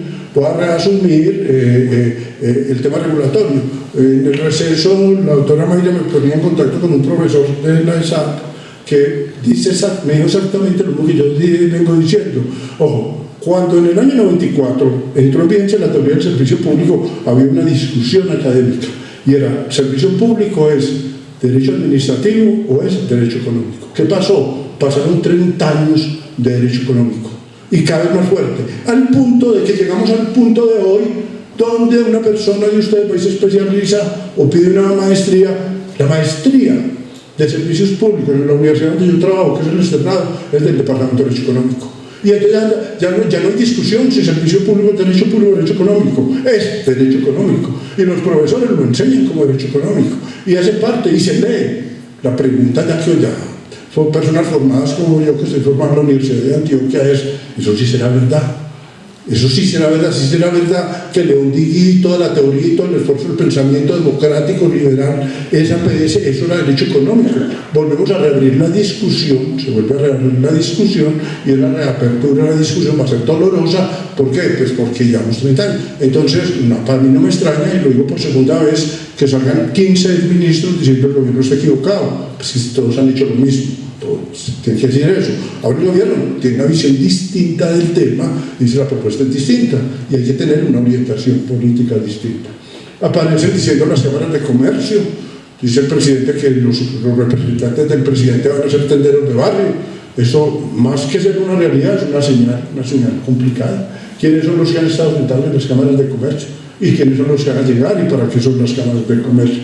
Lo mismo tenemos en relación con el ministro de la Justicia y el ministro de la Defensa. Yo creo que bien vale la pena que los abogados nos sentemos a mirar que está proponiendo el ministro de Justicia, que está diciendo vamos a replantear toda la política criminal colombiana, vamos a eliminar unos delitos, vamos un montón de gente para la calle, vamos a tener una reorientación de la política criminal. Siéntense a pensar eso. Ahí hay un gobierno que está diciendo no quiero más clientes, quiero pacientes, quiero intervenir, quiero sentarme a tener paz total y sabe que me estoy dispuesto a sentarme aún con los paramilitares, que es lo que está diciendo mi compañero de universidad. Yo soy compañero de curso del doctor Iván Velázquez. Entonces yo cuando me siento a hablar con Iván Velázquez, que todavía no lo he hecho, pero me tengo que sentar a hablar con él, tengo que poner la vara en el mismo nivel que me la están poniendo, es decir, un nivel democrático, entender el derecho. Seguramente vamos a recordarnos los mejores tiempos de la Universidad de Antioquia, en eso nos formaron y creo que eso le aporta mucho más al país. Lo que hay es que garantizar que eso se va a hacer con todo el mundo, que la gente lo va a entender, que la gente va a entender, que va a entender participar, y que hay cosas que han sido buenas, que hay que construir sobre lo construido, y hay cosas que han sido buenas que el modelo no dejar. Ese es el entorno que pasamos. En una palabra, ¿qué queremos? Equidad. ¿Qué quiere el proyecto? Equidad. Ese es el núcleo. Servicio universal, con un cargo fijo solidario y redistributivo, comunidades organizadas, controla la regulación y aplicación de tarifas, mínimo vital, debido proceso, reglamento de protección del usuario, separación del aprovechamiento y del alumbrado. No le hemos dedicado tiempo, algún día volveremos a hablar de ese tema. Hay dos servicios que tienen un tratamiento muy especial, que son el servicio de aprovechamiento. El aprovechamiento ya viene como servicio separado. Aprovechar no es una actividad sustituta a la disposición final, no. El aprovechamiento es un servicio ambiental con una importancia muy grande, con derechos humanos en juego y alumbrado público. Yo sé que aquí en Nariño no hay tanto problema, pero en el país hay mucho problema con el alumbrado público. El alumbrado público lo está manejando como una renta privada en muchas partes del país. El alumbrado público no está teniendo la intervención que requiere del Estado. El alumbrado público creo que hay que ponerlo en su lugar. Y finalmente la unificación del régimen de las EICE, las empresas industriales y comerciales del Estado. La ley tiene unos capítulos. Hasta ahora, en el borrador que viene, muy probablemente van a estar alterados, pero por ahora son ámbito de aplicación, principios generales y reglas de interpretación.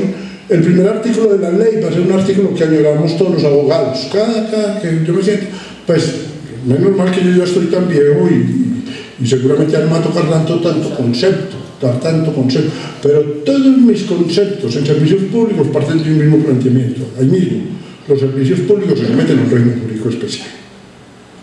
Y lo tengo que explicar en todos lados. Y tengo que decir que la Corte la dijo. La ley va a arrancar. El primer artículo va a decir eso. Esta ley de servicios públicos, los servicios públicos se meten en un régimen jurídico especial y los regímenes jurídicos especiales prevalecen sobre los generales. Lo va a decir el primer artículo. Vamos a hablar de las formas de prestación del servicio, en donde se va a hablar de alumbrado público y aprovechamiento, competencias municipales, nuevas competencias para los alcaldes, entidades prestadoras, empresas industriales, gobierno corporativo. Tiene un capítulo de gobierno corporativo.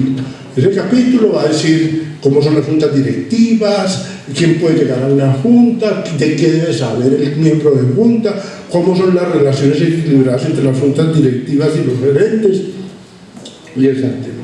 Después viene un capítulo de usuarios, el reglamento y el servicio universal y mínimo vital.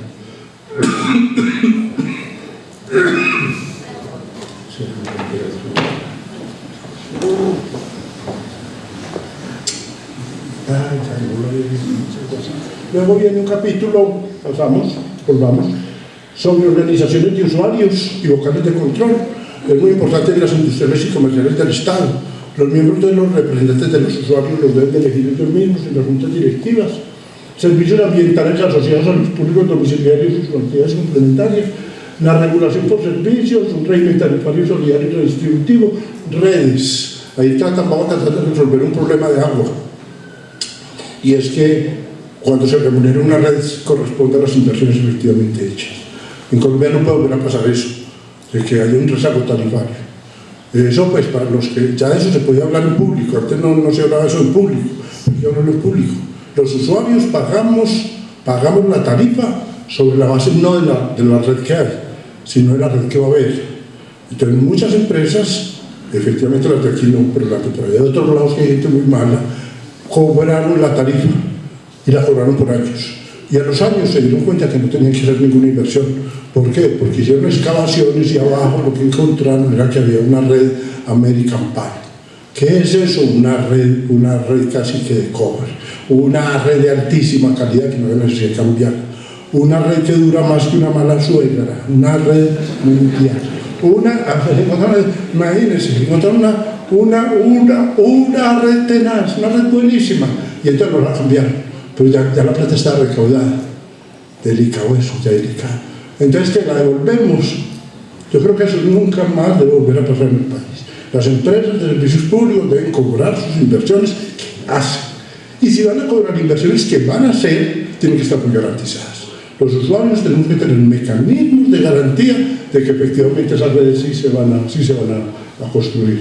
Controles a las empresas, capacitación, la ESAP, para jugar aquí que está pues, un profesor de la ESAP, vital refortalecer a la ESAP hay que meterla muy bien en la teoría del servicio público, hay que vincularla mucho a los cursos de cambio y va a haber unos cursos de capacitación, sobre todo dirigidos a los vocales de control, a los ciudadanos, a enseñarles los derechos, a los miembros de juntas directivas, y en unas juntas directivas se les va a exigir que o sean profesionales universitarios con especializaciones en estas áreas o que hagan esos cursos con la ESAP.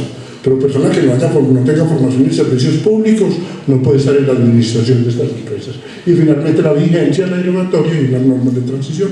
Ese es hasta acá el estado del arte. Ese es el estado del arte del tema. Podemos abrir ya entonces un poco la conversación de unos 15 o 20 minutos. Vamos a jugar a contestar y a responder, o sea, preguntas cortas, y voy a tratar de dar respuestas cortas para que no puedan varios preguntar y yo les pueda contestar. Entonces, muchísimas gracias. No sin antes decirles, aquí hay gente ya de gremios específicos, de empresas específicas o de áreas específicas. Entonces, una vez ya tengamos el proyecto de ley, vamos a hacer otra sesión, vamos a hablar con la doctora Esperanza, a ver si de pronto lo hacemos aquí, si se y nos genera un espacio ya previamente mandándoles el proyecto para que lo debatamos, pero después ya la ley, ya el libro, ya lo conocen, ya lo han leído, y hacemos una sesión de otras 4 horas más o menos en 20 días que podamos discutirlo, y otras empresas que quieran conocer unas cosas específicas, o no empresas, comités de desarrollo control social o personeros, pues nos ponemos en contacto y hablamos ya de temas muy específicos de los sectores. Entonces, tengo la palabra para, si alguien va a preguntar, se le da la palabra. Buenos días, doctor. Doctor, yo tengo 2 pequeñas preguntas. La primera es, ¿por qué se debe reformar la ley 142 de 1994? Y la segunda es, al darse una nueva ley de servicios públicos aquí en Colombia, ¿qué pasaría con la ley 143 del 94? ¿Qué consecuencias de punto trae? Perfecto. Bueno, son muchos los motivos que tenemos para reformar la ley 142. Siempre habrá la pregunta, ¿por qué mataron a Betty si era tan buena muchacha? ¿Por qué van a acabar con la ley 142 si era tan buena? No, la ley 142 fue muy buena en su momento. Representó quitarle las empresas a los políticos, representó montar una gestión empresarial, abrir los servicios a la competencia, acabar con los monopolios privados. Pero la ley 142, con el paso del tiempo, fue mostrando que tenía unas falencias muy graves, y una de las falencias más graves que tiene es usuarios. ¿Por qué? Por el capítulo que desde el comienzo, desde que entró en vigencia la ley, yo lo decía en las universidades más, yo tuve la oportunidad de decírselo al gobierno. Antes de que entrara en vigencia la ley 142, en una reunión del gobierno, entonces les dije, señores del gobierno, he hablado con el mayor experto en lengua hispana, tal vez solo comparable con otros 2 o 3 profesores españoles, pero de la persona más competente en lengua hispana, sobre este tema, que es el profesor José María Chillón, y él me dice que esta ley tiene 2 problemas gravísimos. Uno, que no hable de usuarios, y 2, que no tiene un capítulo dedicado a redes. el gobierno era consciente, ya se había debatido mucho el tema, era imposible volvernos y no fuimos. Ya hoy se pone de presente. Hoy ya está de presente que no hay unos mecanismos de protección de los usuarios, que hizo mucha parte de ese capítulo, y que la economía colombiana no se ha desarrollado suficientemente como para que entendamos que estos son mercados perfectos. En la medida en que esto fuera un mercado perfecto, o en la medida en que Colombia no tuviera inequidad, todos estaríamos de acuerdo en que todo el mundo pague los servicios y los paguemos por igual. Pero en los modelos que todos pagan los servicios y los pagan por igual, económicamente no hay una brecha tan complicada como en Colombia, porque en Colombia tenemos una brecha económica social muy dramática. Hay gente que gana muy poco y gente que gana mucho.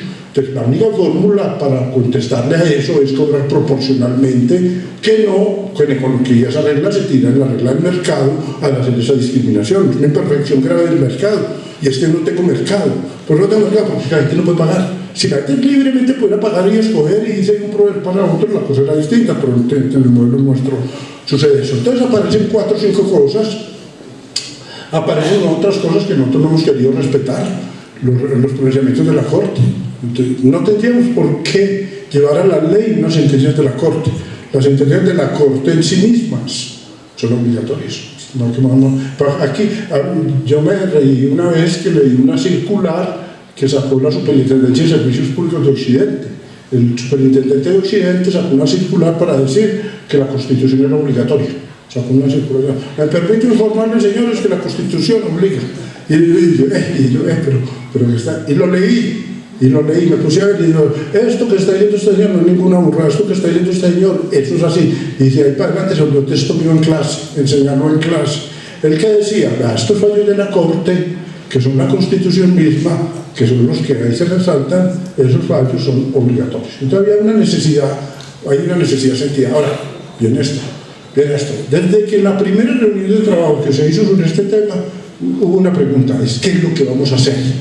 ¿Vamos a hacer una reforma a la ley 142, una reforma a la ley 143, a ambas, o vamos a hacer una nueva ley? Ahí se habló mucho, y al final del partido se llegó a la mejor de las conclusiones. ¿Cuál fue la mejor de las conclusiones? Vamos a hacer lo que Dios quiera que se haga. Esa fue la conclusión a la que llegamos. Pero ¿sabe qué? Antes de decidir qué es lo que vamos a hacer, hagámoslo primero. Y cuando lo hagamos, vemos los efectos de eso. Pero en los efectos de esto es que esto derogó desde el comienzo de las naciones hasta el fin del mundo. Entonces derogó todo el derecho de vivir por haber. No, lo que hicimos toca varios artículos. La redacción es la de una modificación a las dos leyes, a las 142 y 143, más a las 142 y a las 143, el nombre, el epígrafe. Pero ya cuando usted se mete, por ejemplo, se mete en un tema delicadísimo, que es el objeto múltiple. Mire esta pregunta, bueno, entonces, Sedenar o Entopasto, las dos, podrán prestar servicios diferentes a los domiciliarios que prestan, y la ley opta por la salida de que sí. Cuando se hizo la ley 142 no se dijo nada, y las lecturas eran de que no. Incluso el Consejo de Estado llegó a decir no. El Consejo de Estado tiene 4 providencias donde dice no, una empresa domiciliaria solo puede prestar domiciliarios, no puede prestar otros, y esta no. Esta viene y le dice, no, doctor Esperanza, si Sedenar tiene ventajas comparativas y competitivas para vender tubería, que venda tubería, papá. Y si tiene ventajas competitivas para que su facturación facture para otros servicios, eso sí, pongámosle un sistema de controles para que usted no me vaya a descuidar su tema central, que es el tema energético. Su tema energético usted lo lleva, pero todo tipo de actividad lícita que usted quiera desarrollar, puede desarrollarla si usted tiene alguna ventaja comparativa o competitiva. Pero eso también viene y le dice, pero eso también, la ley de servicios públicos se le aplica a los servicios públicos. Entonces, si usted presta servicios públicos en concurrencia que los que no lo son, a ver, la ley va a tener una distinción muy importante, muy importante, que son actos de gestión y actos del servicio. Esa distinción hay que tener. Todo el intérprete tiene que tener la distinción clara en la cabeza. ¿Qué son actos de gestión? Actos de gestión son mis actos, mis contratos, mis servidores, mi presupuesto y mi régimen tributario, o sea, administrar. Y eso todo va a ser lo mismo para todas las empresas y con una enorme tendencia de agilidad, flexibilización y derecho privado. Entonces no me voy a enredar. Actos, contratos, servidores, presupuesto y tributario. Y actos del servicio, ¿Qué son? Son el servicio público. ¿Y qué son?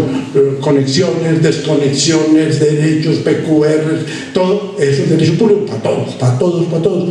Entonces, ¿qué se le dice a ella? Si usted además de vender este servicio, usted además va a vender electrodomésticos, véndalos, pero no me les vaya a aplicar a los electrodomésticos el régimen de los servicios públicos. Ojo, esa distinción va a ser muy importante, porque la administración de la empresa va a ser unita solo. Todo lo que haga una empresa de servicios públicos en actos, contratos, servidores, se le aplican las reglas del derecho privado, todo. Bien sea servicios públicos o no, lo que usted haga. Y a los servicios públicos usted les aplica ley 142 y 143 o la nueva, si está hablando del servicio público. Y a las otras, si usted hace carreteras, la ley de carreteras. Si usted vende boletas para el estadio, la venta de boletas para el estadio. Si usted lo que hace es que vende, ¿qué es lo que comemos? Chigüiro, no, cuy, eso. Hay que poner una venta de cuy. Entonces a la venta de cuy le aplicamos las reglas de la venta de cuy. O sea, a la actividad del servicio se le aplica el régimen propio, a la venta del servicio le ponen el régimen propio y a los servicios del servicio. Luego, la pregunta es ¿qué va a pasar con la ley 143? La respuesta es lo que Dios quiera. Pues, ¿alguien me hacía preguntar algo? La doctora y Dios Pelos. Sí. Hablando del tema de los bienes constitucionalmente protegidos, tenemos la sentencia 118 del 2018, la cual establece que los acueductos son bienes constitucionalmente protegidos y por lo tanto no podemos suspender el servicio. Sedenar tiene un problema complicadísimo con los acueductos de Tumaco. A la fecha nos deben 22.000 millones. Hace 5 años aproximadamente que este acueducto no paga un solo peso. Mensualmente hoy estamos facturando aproximadamente 200 millones de pesos. Entonces, el tema de los bienes constitucionalmente protegidos de una empresa que tenga problemas económicos conllevaría a que otra también pueda quebrarse, como este caso de Sedenar.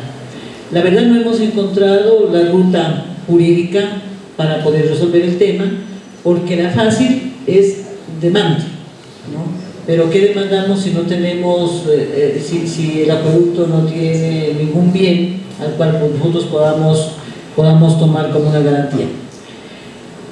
¿Qué podría haber en la nueva ley respecto a este tema? Porque estamos solucionándole a una entidad o a una empresa, digamos, un problema, pero llevándosela a otra, como este caso Sedenar. Perfecto.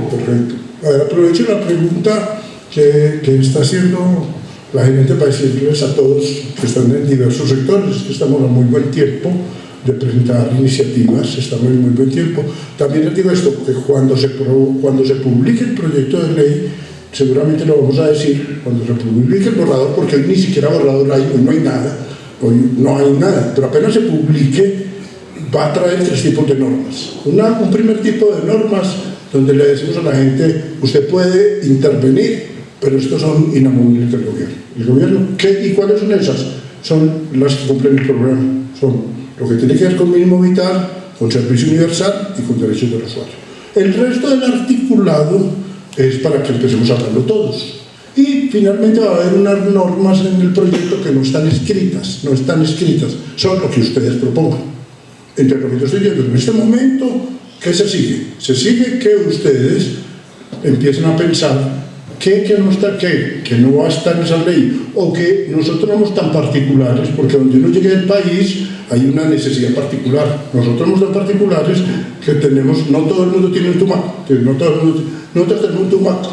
Es probable que ese problema que lo tenemos aquí lo tenga también el Valle, que el Valle tiene una Buenaventura o el Chocó, pero eso no lo tiene Antioquia, o no lo tiene Cundinamarca, no lo tiene. Entonces, hay que empezar a pensar que cuando yo tengo un problema particular, tengo que empezar, el obligado a hacer la norma soy yo. Entonces hay que decir, en este momento Sedenar tiene una responsabilidad. ¿Cuál es la propuesta? Sedenar debe presentarnos el proyecto normativo. Ahora, ¿cuáles bases tenemos en Sedenar para tener un proyecto normativo? Ya a la Corte le han preguntado claro quién es el responsable del servicio universal. Y la Corte ha dicho el responsable del servicio universal es el Estado, y el Estado en cada servicio está definido. El Estado en agua es el municipio, el Estado en energía es la nación, porque la nación es la que maneja los fondos, que maneja el FOES, y el Estado en agua también tiene a un corresponsable, que es el Sistema General de Participación, que es al que se le da la responsabilidad después de la ley 876 de atender este tipo de problemas. Entonces, uno, el servicio no lo puedo suspender y no vale la pena. Dos, no vale la pena demandar. Y no vale la pena demandar, ¿por qué? Porque es que problemas económicos tiene la persona que es responsable. El que es irresponsable no tiene problemas económicos. Por eso hay que incluir al sector. El señor que debe una cuenta está problemado, el que ve 2 cuentas está más problemado, el que tiene 20 cuentas ya no tiene problemas, ya no es capaz de pagarlos. Como no es capaz de pagarlos, ya no tiene problema, ya no está conectado a la brava, ya está en otro. Con eso se le vuelve el problema más asesinar. Ese señor no es problema mientras no puedo pagar, ya no es problema para él, ¿por qué? Porque ya no puede pagar, entonces muerto. ¿Para qué lo demando? ¿Para qué lo va a demandar si no va a tener? Entonces tenemos que empezar a pensar que el responsable es el municipio. Pero el municipio es igual, tampoco tiene con qué. Pero detrás del municipio hay otro, que llama el Sistema General de Participación. Y está el SGP, y están las rentas anuales que el SGP le debe pasar al sector. Y ustedes vieron que en época de pandemia, que ustedes pusieron el problema, dijeron, ¿sabes qué? De una vez empresas de energía, cuando de una vez cóbrenle al Sistema General de Participación, que el sistema le paga, pues obviamente se estaba refiriendo a ese momento, no se estaba refiriendo a su deuda, sino a la nueva. Yo creo que una de las posibles salidas que tenemos que empezar a pensar, yo la planteé, a ver, en uno de los borradores ahorita, ahí pasa esto, ojo, cuando uno está trabajando este tipo de trabajo, yo estoy haciendo, todas las cosas para mí son importantes, todo, cuanto la noche es importante. ¿Eso qué quiere decir? Que a la hora del té ninguna es importante. ¿Por qué? Porque como todas son importantes, entonces ya a la hora del té, ya cada quien tiene que venir a decirme, pilas pelado, que usted no me lo van a quitar, pilas pelado, que esto lo va a fortalecer. La propuesta que hoy hay es que en determinadas condiciones especiales, la renta que se genera en el Sistema General de Participación no se vaya para los planes departamentales de agua, sino que se venga para el pago de ese tipo de derechos. Entonces hay que mirar que la redacción nos quede suficientemente clara para que después no vamos a tener problemas con ella, pero creo que esa es una salida. Ahora, esa es la salida que yo veo posible.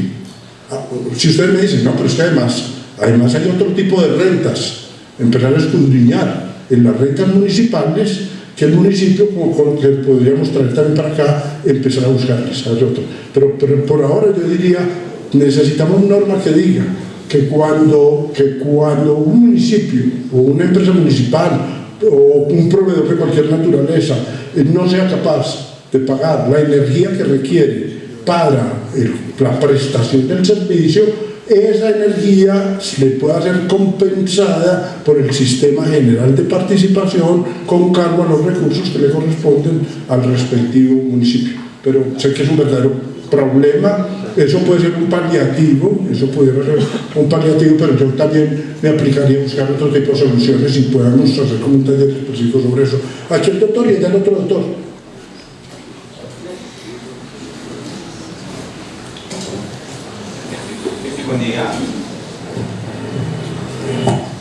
Buen día. Tengo una pregunta frente a las condiciones que existen en el Congreso para esta reforma y también cuáles son los sectores que más resistencia presentan frente a las disposiciones o a la visión que tiene el presidente, ¿sí? Y en ese sentido también, teniendo en cuenta el derecho comparado, ¿cuál es el mejor sistema frente a regulación de servicios públicos que usted conozca que debería aprovecharse en esta oportunidad para implementarla? Básicamente son esas 3 preguntas que buscan conocer básicamente el contexto y condiciones de esta reforma. A ver, básicamente la última pregunta es esta. A ver, son modelos. Son modelos que cuando se separan el mundo, nadie podría decir que el modelo económico inglés fracasó en Reino Unido o fracasó en Estados Unidos de Norteamérica. Fue exitoso. Como nadie podría decir que el modelo administrativo francés falla en Francia o falla en Bélgica o falla en Holanda, no falla, son modelos. Ahora, esos modelos corresponden a opciones políticas. Yo me diferencio de mis compañeros de universidad. Mis compañeros de universidad piensan que hay opciones técnicas y científicas y opciones políticas. Para mí, todas son opciones políticas. Es una opción política la opción económica inglesa y es una opción política la económica francesa, y pueden haber 50 modalidades intermedias entre una y la otra. Creo que en este momento es donde, en lo que yo llevo en mi vida, primera vez que me preguntan, yo como asesor he tenido 2 o 3 trabajos que no he sido capaz de hacerlos atrás, y era que cuando había cambios de gobierno, asesores internacionales me llamaban y me decían: Carlos, ¿por qué no nos haces un paralelo entre el gobierno que se va y el gobierno que viene en política pública y servicios públicos? La conclusión es: no puedo hacer el paralelo. ¿Y por qué no puedo hacer el paralelo? Porque es exactamente lo mismo. Yo no podría sentarme a diferenciar lo que se hizo de Gaviria o al modelo de Pastrana, sin decir bueno o malo, simplemente es el mismo modelo, de Pastrana a Uribe o de Uribe a Santos. Yo creo que este sí es un cambio de modelo. Yo creo que es la primera vez que el Estado colombiano se juega a tener un cambio de modelo. Obviamente un cambio de modelo genera las resistencias que va a generar. Todo el mundo, sin siquiera saber qué va a cambiar, tiende a defender lo que tenía. Todo el mundo ya lo he visto en sesiones de Medellín. Esta semana en la Universidad de Medellín alguien me dijo eso. Bueno, es que yo no sé qué es lo que traen, pero no hay que a mí no me cambie lo que traen. O sea, ahí va a haber resistencia. Creo que es muy importante la labor que podamos hacer nosotros. Queremos nosotros, los docentes que estamos haciendo este tipo de actividad. Creo que en cosas como la que me acaba de dar la empresa, sacar el libro, que la gente lo lea, generar inquietudes, decir cosas que son muy contundentes. La propuesta no es para estatizar las empresas privadas que lo están haciendo eficientemente. La propuesta no es servicio universal y gratuito. ¿Por qué? Porque hay un mensaje que dice esto va a ser servicio gratis para todo el mundo, y entonces aquí sí quebró Sedenar. ¿Y por qué me quebró Sedenar? Porque aguanta 2 meses pagándole el servicio a todos, y como nadie le va a pagar, entonces esto se va a quebrar. No Sedenar, tranquilo, te vas a seguir recibiendo la misma plata. Es probable, si Sedenar, que los señores que pagan hoy empiecen a pagar distinto, eso sí. Por esto, porque es que hoy tenemos 6 estratos, 6 estratos, y hay gente que vive en el estrato 6 como yo vivo en el estrato 6, pero yo soy estrato 1. ¿Qué me pasa a mí? Que yo soy un pobre vergonzante. Yo soy un pobre que me avergüenzo a mi condición de pobre, y entonces me revuelvo ahí entre los ricos. Ojo, yo me revuelvo con la otra Esperanza, yo vivo al lado de ella, yo me avergüenzo ahí. Entonces, ¿qué pasa? Que a mí me terminan cobrando mi tarifa. Hay señores que son estrato 1 y viven en el estrato 6, o hay señores que son estrato 6 y viven en el estrato 1, pues para hacer una exageración, viene el 4 o en el 3. Entonces, ¿qué ha planteado el gobierno? El presidente muy específicamente: empecemos a modular ese esquema de estratos. Entonces, ¿qué dice? Ateortúa vive en el estrato 6. Yo, listo. Pero me hacen un cuestionario, y en el cuestionario me preguntan: ¿y la casa es suya? Y yo contesto: no. Entonces empiezo a bajar puntos. Y el señor me dice: Ateortúa, ¿y vos tenés carro propio? No. Y empiezo abajo. ¿Y Ateortúa vos facturás? No. ¿Y Ateortúa vos tenés medicina prepagada? No. ¿Y en tu casa entra más gente plata? No. Ojo. Entonces hay que hacer una serie de preguntas que se puedan verificar y que digan al final del partido: Ateortúa es un falso estrato 6, él es un verdadero estrato 2. ¿Saben qué? Bájenlo donde le toca. Y es muy importante esto, que todos paguemos de acuerdo con lo que realmente somos capaces de pagar. Entonces hay un señor que es estrato 2, pero que cuando llegue el formulario, el señor hace facturas, el señor tiene carro, el señor no hay que, y subió a donde al 5, por el puntaje que le dio. Entonces va a haber casi una estratificación, pero es la idea del gobierno, ojalá lo podamos hacer, donde va a haber casi de tantos estratos cuantas personas haya. ¿Por qué? Porque ahora lo importante es que las preguntas que le hagamos sean verificables. Claro. Que usted me diga, yo le pregunto: ¿usted tiene seguridad social, salud prepagada, sí o no?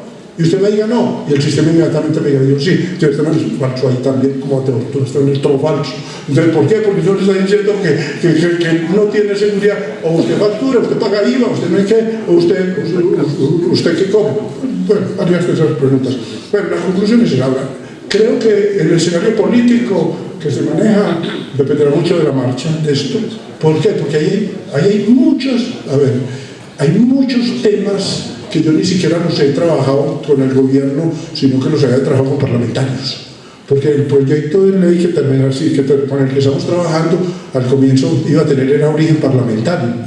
Y entonces ya hay varios parlamentarios, dígase, hay sectores del Partido Liberal, yo no sé cómo, si ahora votarán por bancada, pero que trabajaron mucha parte del articulado.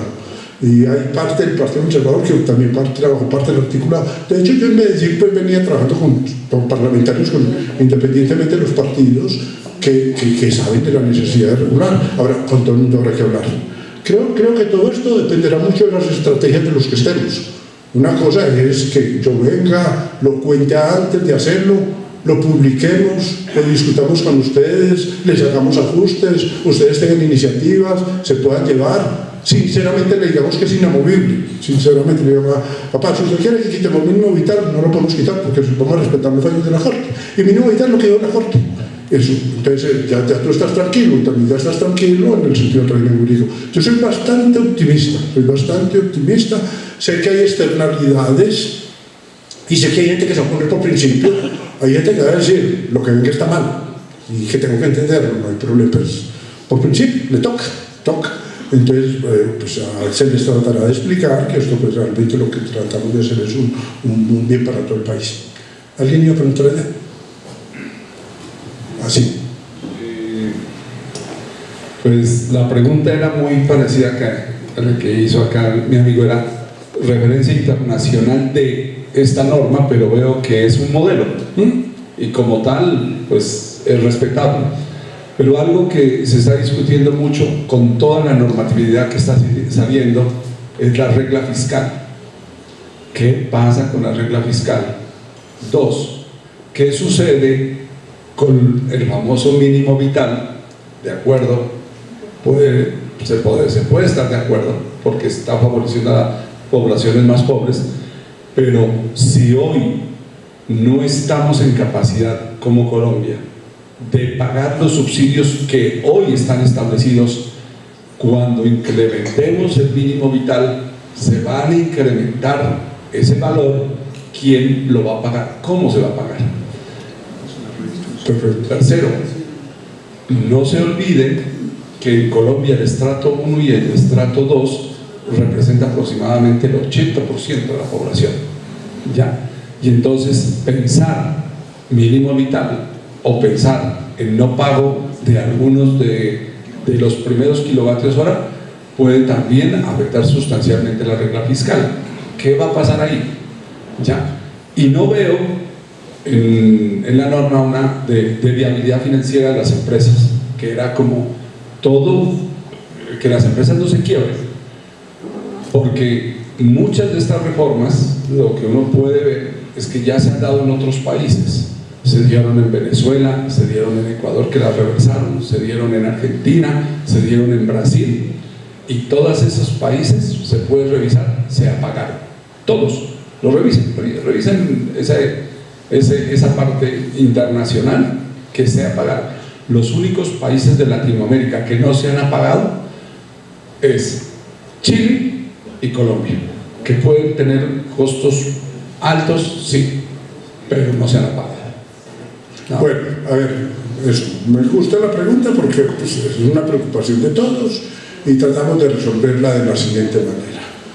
El primer elemento que hay que tener en cuenta es esto.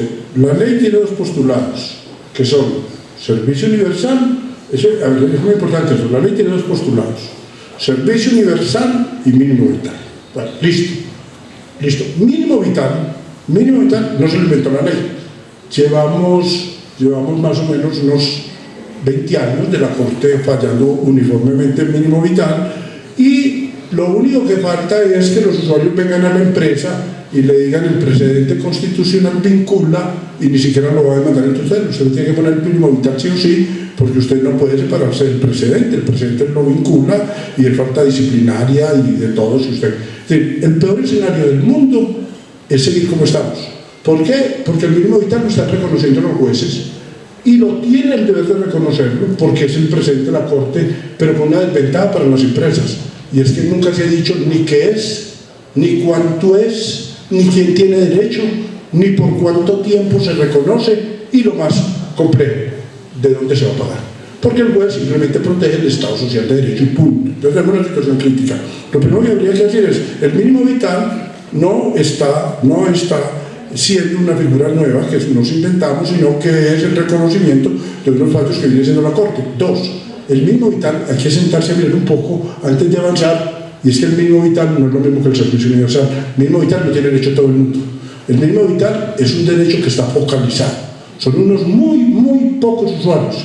No es todo el estrato 1 ni todo el estrato 2, no. El mínimo vital es un derecho que lo puede tener entre el estrato 5 o el estrato 4 o el estrato 1. ¿Y cuándo es? Es cuando una persona está en causal de suspensión del servicio, y suspenderle el servicio implica violarle derechos constitucionales afectados a derechos esenciales de las personas que viven en el inmueble. Si cortamos el servicio, lo suspendemos, se afecta a Teortúa. ¿Por qué? Porque cortan la energía, se apaga la nevera y a Teortúa es diabético, pailas pelado, muerto. Entonces a Teortúa no le pueden cortar la energía. ¿Por qué no la pueden cortar? Porque simplemente eso equivale a la pena de muerte de él. ¿Por qué? Porque él tiene allá su insulinita en su nevera. No la pueden suspender, simplemente me tienen que proteger el derecho a la vida. Tiene que ser el tipo de casos. ¿Son muchos casos? No. Son casos focalizados, casos concretos de personas que pueden ser numerosas, pero pues no es todo un estrato ni esto. Ahora, se viene. Lo otro es servicio universal. Entonces, servicio universal sí. Servicio universal sí. Y servicio para todos. Pero gratuito no. El servicio universal no es gratuito. El servicio universal es pagado. Y enseguida viene a decir, ¿y cuánto va a recibir en ese escenario servicio universal Sedenar? Como mínimo va a recibir lo que yo está recibiendo, porque es el esquema tarifario, ni la estructura de costos, ni la suficiencia tarifaria que la va a tocar. Sedenar va a recuperar la misma plata. Es probable que lo que sí le toquemos a Sedenar sea la forma de recuperarla. Y decirle, ¿sabes qué, Sedenar? Al estrato 6 que estás cobrando bajo. ¿Sabes qué? Depende, habrá que hacerlos, la sensibilidad económica si la gente puede pagar. Y hay señores de estrato 1 que no le están pagando, que le van a tener que empezar a pagar, o que están pagando mucho y hay que hacerlo.